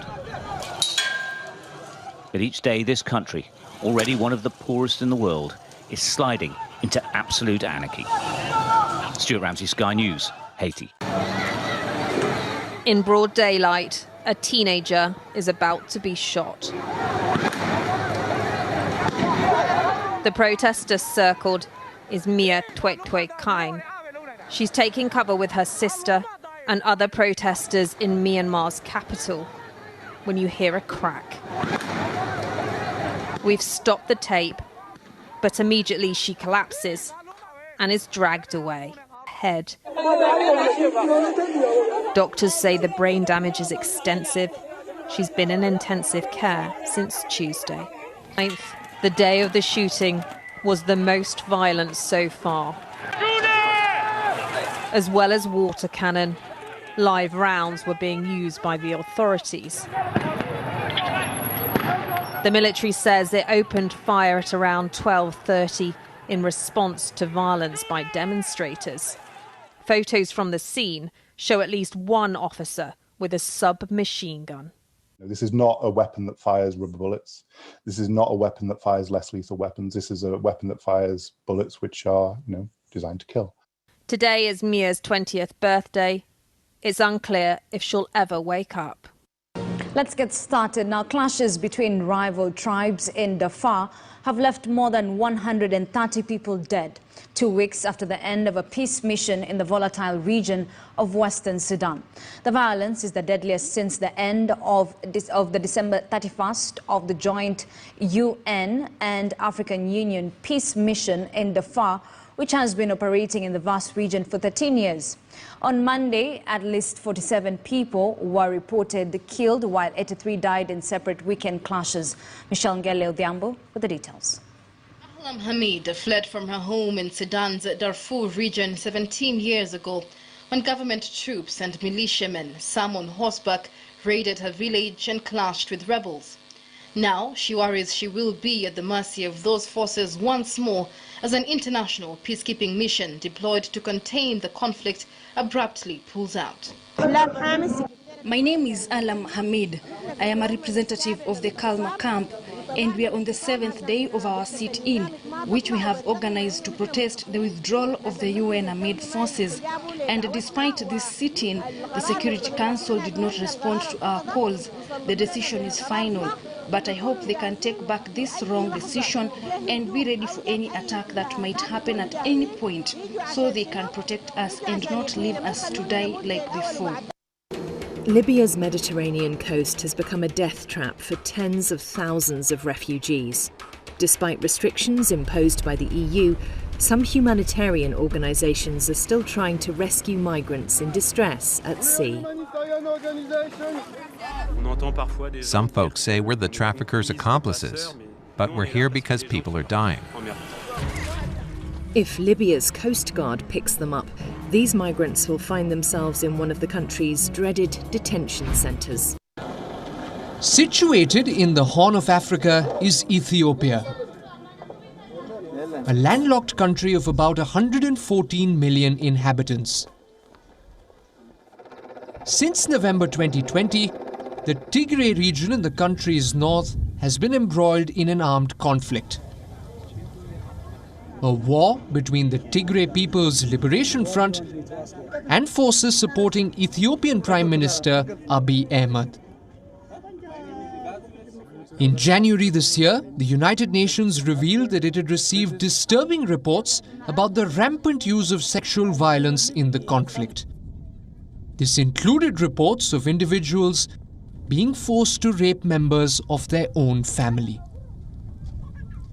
Well, we're seeing what some people have termed as a bold move by the government to admit that indeed sexual abuse was done in the northern region, where we know the government has had a military operation since November of last year. Well, this is something that was flagged up by some international agencies and some local citizens, but we never really saw the government coming out to admit. So this admission is the fact that, for some people say it's a good thing, because then that means the government really sees how grave the situation is, and it might really help the people or the victims of sexual abuse, because now the government then is moving in to offer mental support and asking for more help internationally and locally to be able to give mental support, physical support to those who have been affected. Well, it is a bit sad, and very sad actually, for those who have been affected, and it kind of opens up a different kind of wound where people are looking beyond the military operation and saying that targeting the women and female gender on the other side of the northern region is really unfortunate. The Ethiopian government has now admitted to this grim reality. Rape is indeed being used as a tactic of war in Ethiopia. Scores of women have been raped since the conflict began. The state-appointed Ethiopian Rights Commission says that 108 rapes have taken place in the last 2 months alone. Many others have gone unreported. Victims have identified their abusers as both federal forces and the liberation troops. Most of them say that they were offered a harrowing choice by their tormentors: be raped or be killed. Countering Racism, White Supremacy Radio. That was segment 3, Religion, Sex, and War. I just want to get the comment about the religion. I think at this point, like, it's really funny how the white supremacists are all, it seems like they're on autopilot. Okay, they want blacks to do something. They will get celebrities like Tyler Perry, because the last broadcast we discussed how they were getting Tyler Perry, were racially showcasing Tyler Perry, who was vaccinated on camera, and now they have these pastors getting the vaccines. And I think it could be very symbolic, because religion, black religion, like the religions that I grew up around, and I believe possibly CJ grew up around in the area of South Central, like these churches and these Christian religions have done nothing to help black people. And I think if pastors are trying to get black people to do anything, I'm highly suspicious of that automatically, because pastors promote white religions that play a huge role in maintaining white supremacy and brain trashing fellow victims of racism, to the point where they feel like their white Jesus is all they need to protect them from white supremacy, which is insanity.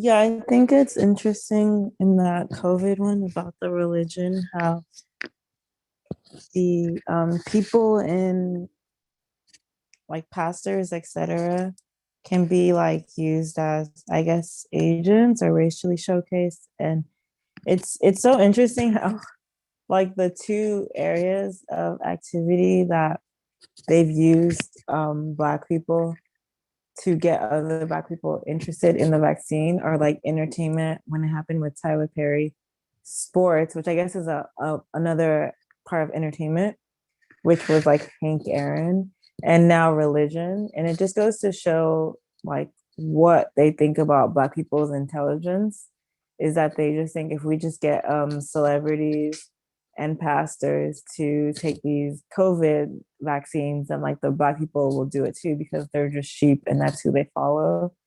I thought that was very interesting.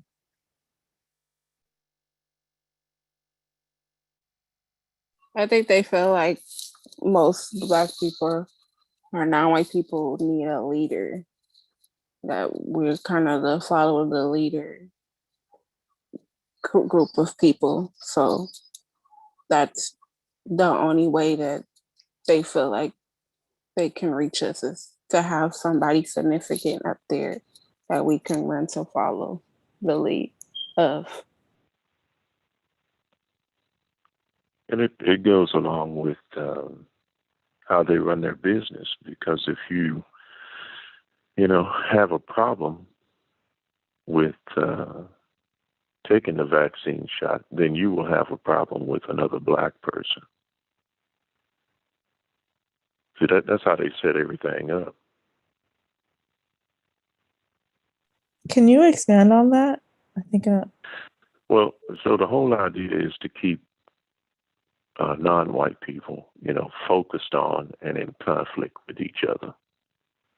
If you know that about the white people who practice racism, white supremacy, you can figure a lot of things out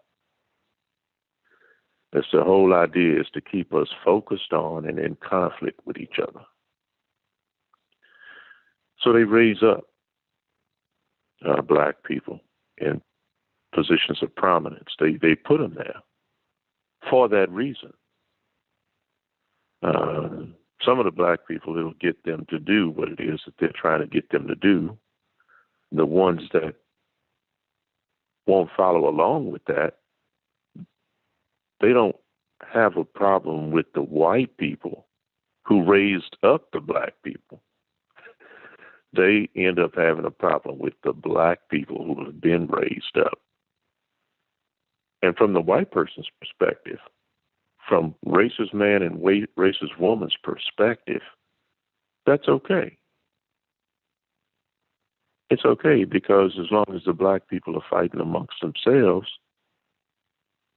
that's what the white people who practice racism, white supremacy, want us to do anyway. So it still works to their advantage.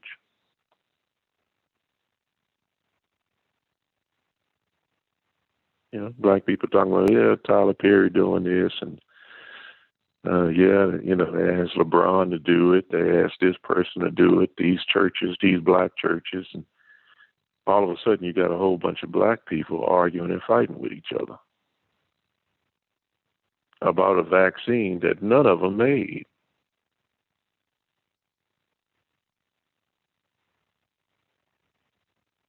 So it works to their advantage. That's the weight of the system.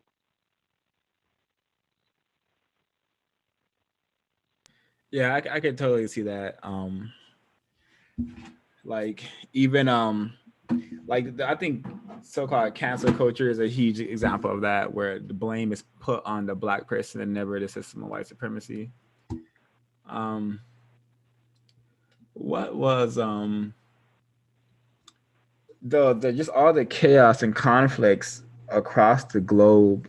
Like for many of the conflicts that I mentioned, not on the surface, it will look like that no white people are involved.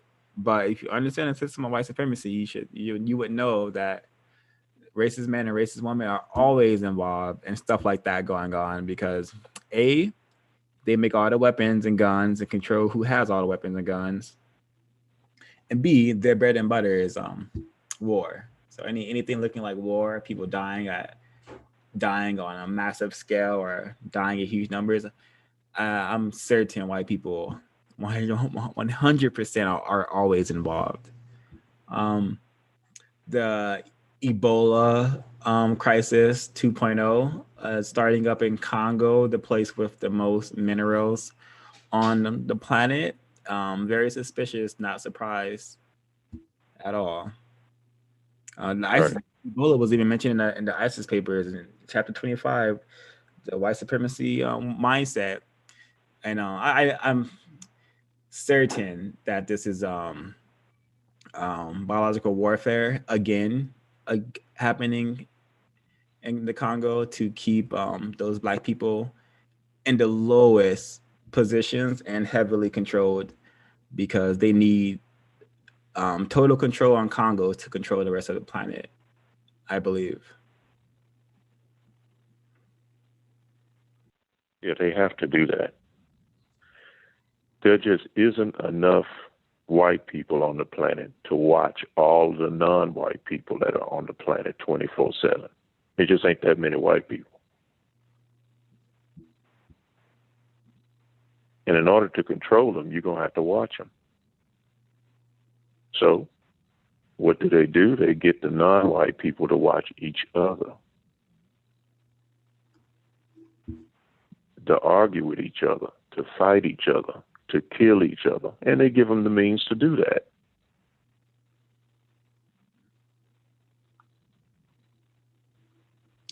Yep.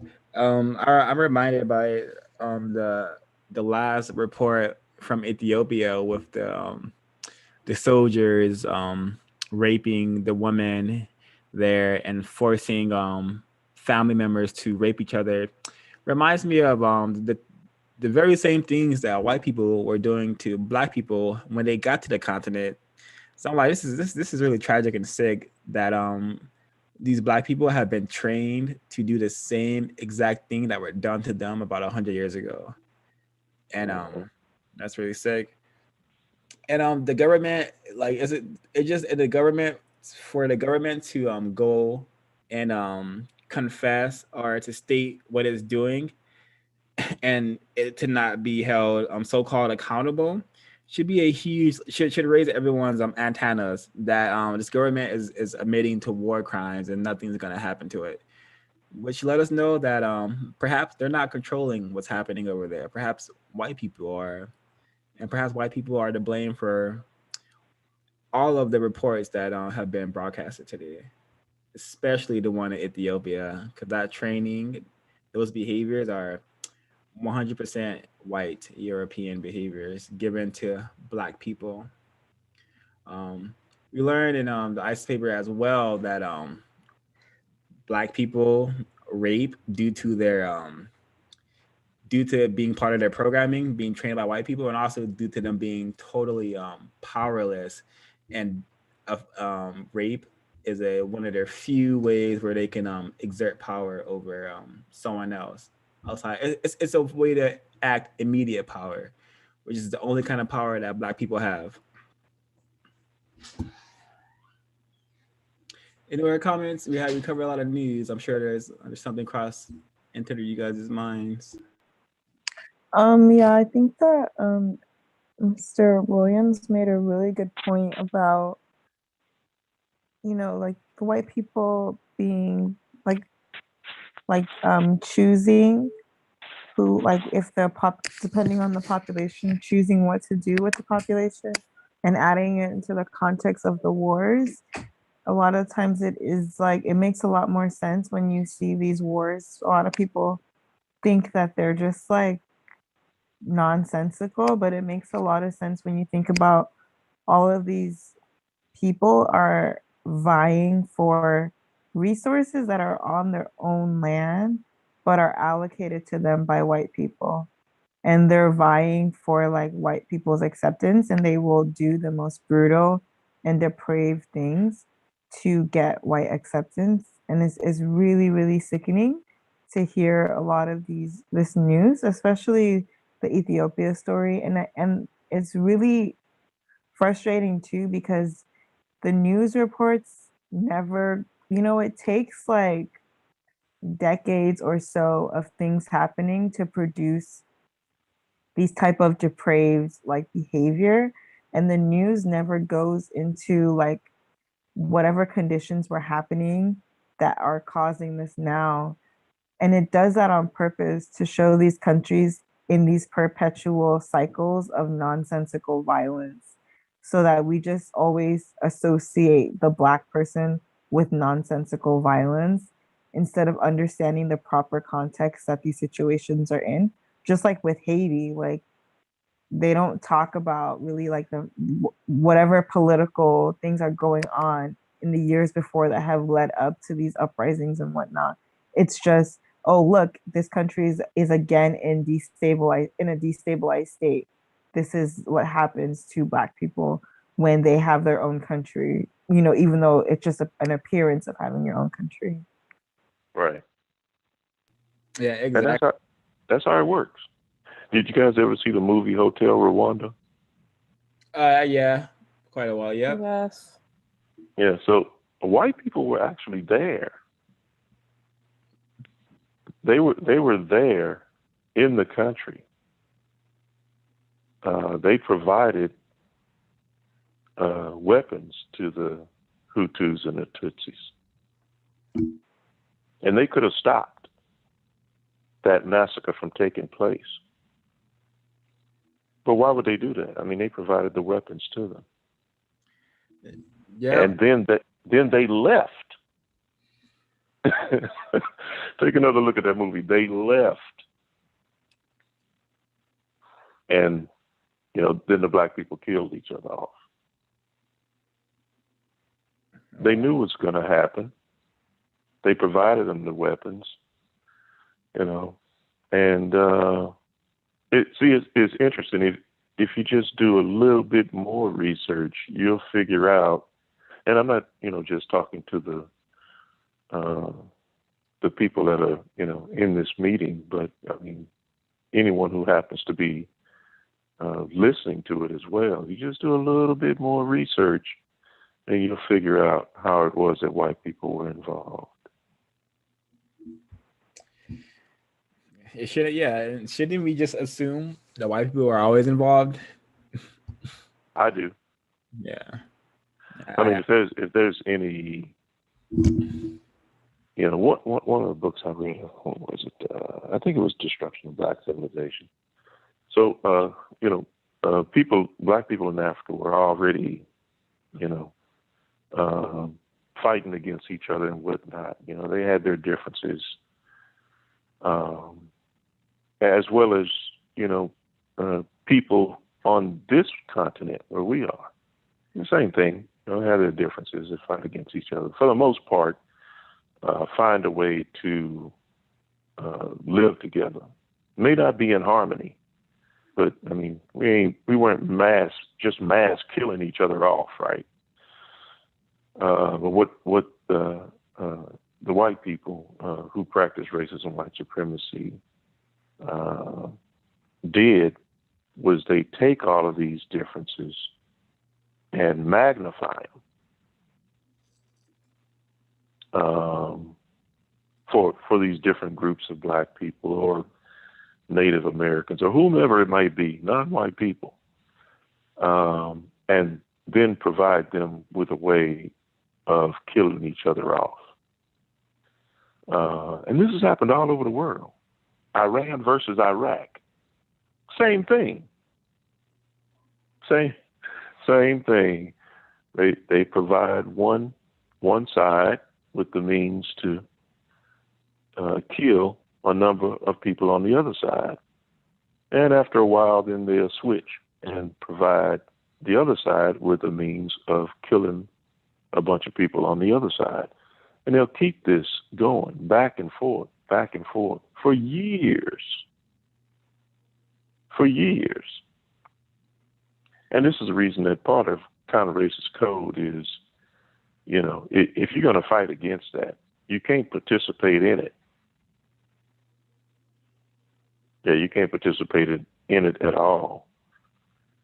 So it's understandable that you defend yourself, if you're being threatened or whatnot. But having all of these different, gangs and organizations whose prime focus is to kill off other non-white people, that's the reason counter-racism code is very strict in, not criticizing other non-white people. Not fighting against them, not arguing with them, not killing them off, unless it's a situation of self-defense. When you're doing that, you're doing the work of racist man and racist woman. They are the ones who benefit whenever non-white people get into that kind of situation. They are the ones who benefit. And after, some of them, they kill off X amount, then the white people I think Fuller was talking about this in the clip that you just played. White people will come in and try to help the people who are left standing. They'll go into a village of 100 people and they'll kill all 50 of them and nurse the other 50 back to health. That is their mode of operation. Yeah, I think in the Rwanda situation, I think at least if I'm remembering correctly, 900,000 people were slaughtered in that. I think in 2 weeks, which is like just a diabolical example of population tailoring, because 2 weeks and people and a lot of these deaths, I'm assuming were by machete and not by firearms. It's just Right. just these white people are just really effective and dangerous at what they do, and what they do is deceive the entire planet into acts of extreme insanity and extreme sickness. Yeah, and I think too a lot of the so-called enemies of America were once like propped up by America. I mean, obviously not all of them, but like if you think about like Saddam Hussein or like the leader Osama bin Laden, all of these, like even like the people who were starting up ISIS, all of these people, all of these groups were propped up by America and like the American government, only for them to then say, oh no, these are the biggest terrorists, once they are not fitting into what the white supremacists wants at the time. The Taliban was also something that America funded too. Yep. Like actually, I don't even like if this should be in every non-white brain computer. No non-white person can get a gun or a bomb without the help of white people. So white people are to blame for all the death and destruction being used by their creations, their guns, their bombs, their Toyota trucks made into war vehicles. All these things are to be blamed on racist men, racist women, because they create these situations across the globe. And I want to comment on the Libya clip with the people fleeing. That's a good example of racial dislocation, confusion, where people are constantly having to flee their homes. These people are having to flee and flee by boats. A lot of them can't swim, so they drown during their the journey of trying to escape whatever horrific things white supremacy has created for them over there. I know it's Libya, so it's definitely 2021 slavery and whatever else mistreatment is happening over there. But it's also a good example of how white people also like to play like white saviors. So they're like they're having a blast saving all these black people. And I didn't play the clip. Well, I didn't play that part of the clip, but there was in that documentary there's one part where like you get to hear the people who are being racially dislocated, and one of them says thank you, thank God for you, you saved my life. I'm like, this is white supremacy 101, putting black people in situations where they need to be saved by white people, so a white person can get their little happy endorphins going, like, hey, I saved a whole boat full of black people. I'm one of the good whites, which is a plot twist. No such thing as a so-called good white.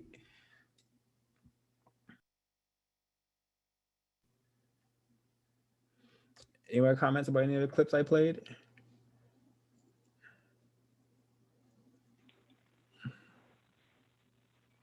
Yeah, according to compensatory counter-racist logic, ain't no good people on this planet at all. I don't know if I've studied that much of the code yet, but yeah. So you got people who mistreat people based on color. You got people who allow people to get mistreated based on color, and you got the victims of that mistreatment. And none of those people are good people. Now, I've said that before, and people have asked me, they've said, well, how do we know that the victims are not good people? And it's because they're not allowed to become good. They're kept in a victimized state.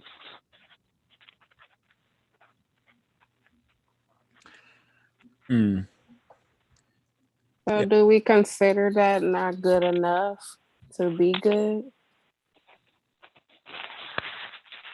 That's one way of stating it, but I mean, sooner or later you got to come to the definition of, what is a good person do that nobody else does. Now try to figure that out. In other words, you have to define what good means in terms of people.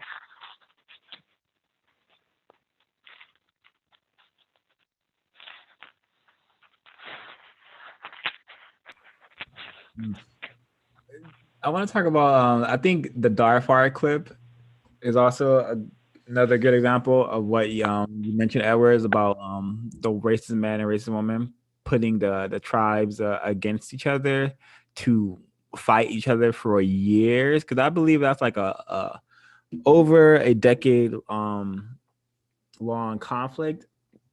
And as you can see, it hasn't taken any breaks, because 130 people were just killed over the weekend or sometime this month,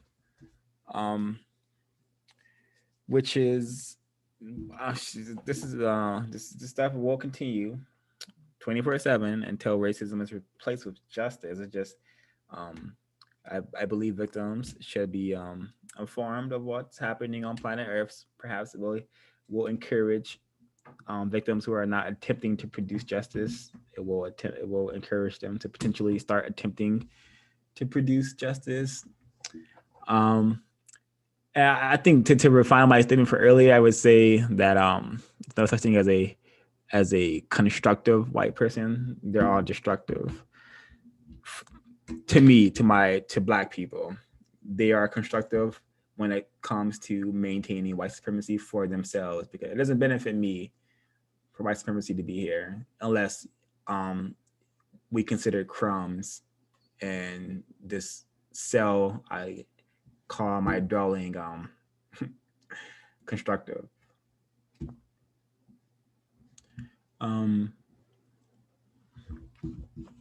Should we get to closing comments? Is there anyone?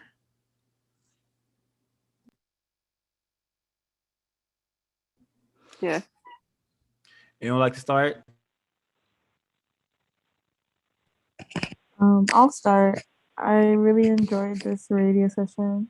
I learned a lot, and it's so good having this, because like every time I hear someone talk, they're bringing up one of the books that we're reading, and it's good to like read these books and then hear these news clips and be able to add context to everything that we're reading. So I think that this is only like heightening my understanding of racism, white supremacy. So I think it's really useful. Yeah, so I appreciate it, and I'm excited for the next one.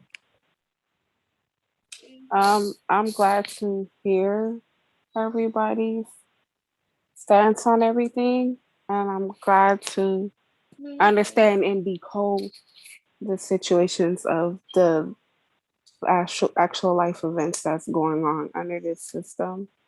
Things because of reading and listening to lectures and watching videos of documentaries, it's starting to make more and more and more sense of decoding all situations.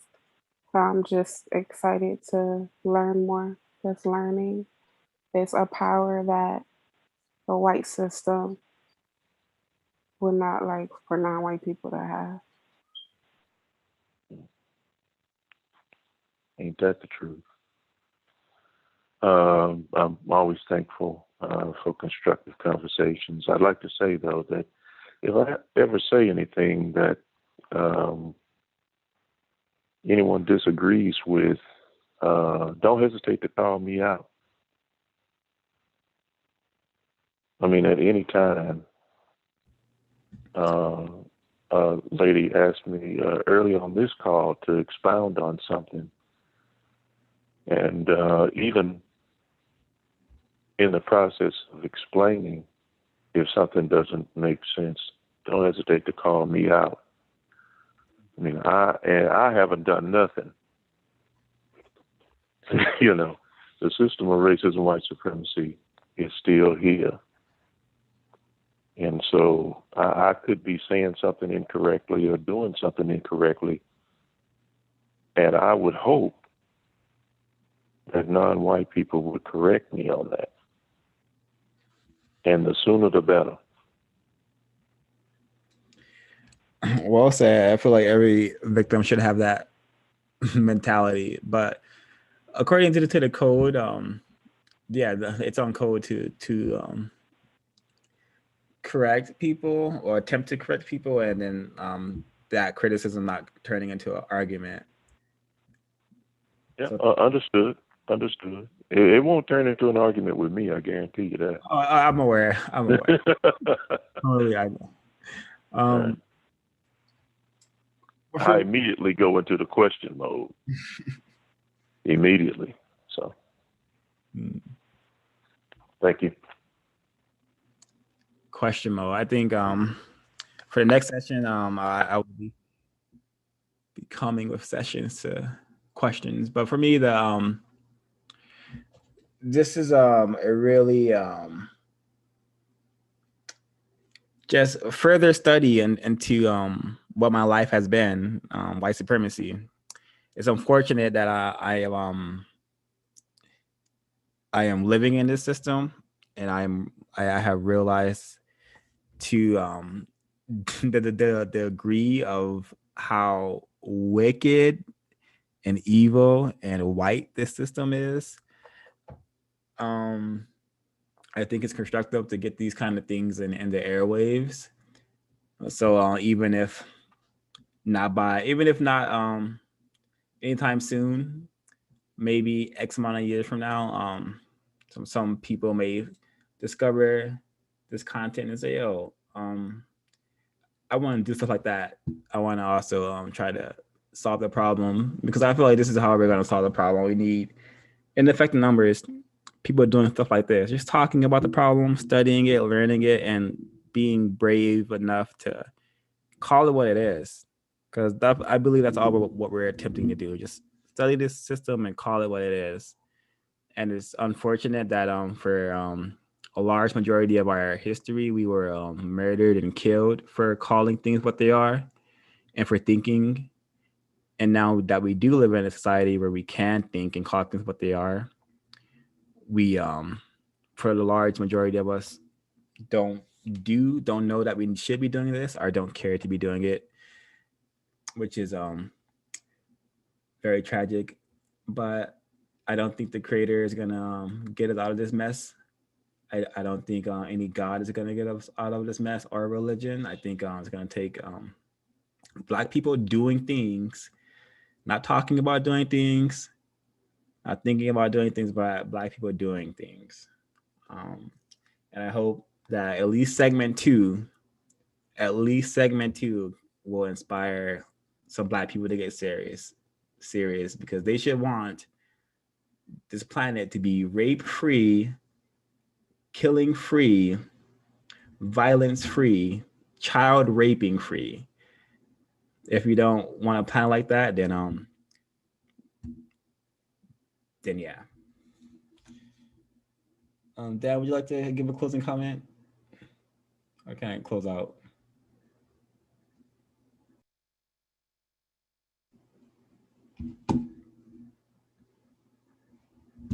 All right, thank you. Okay, YouTube, I will be ending this live. Thanks for tuning in with us. See you next week. Participate if you want to join. Just ask in the chat or email the book club, and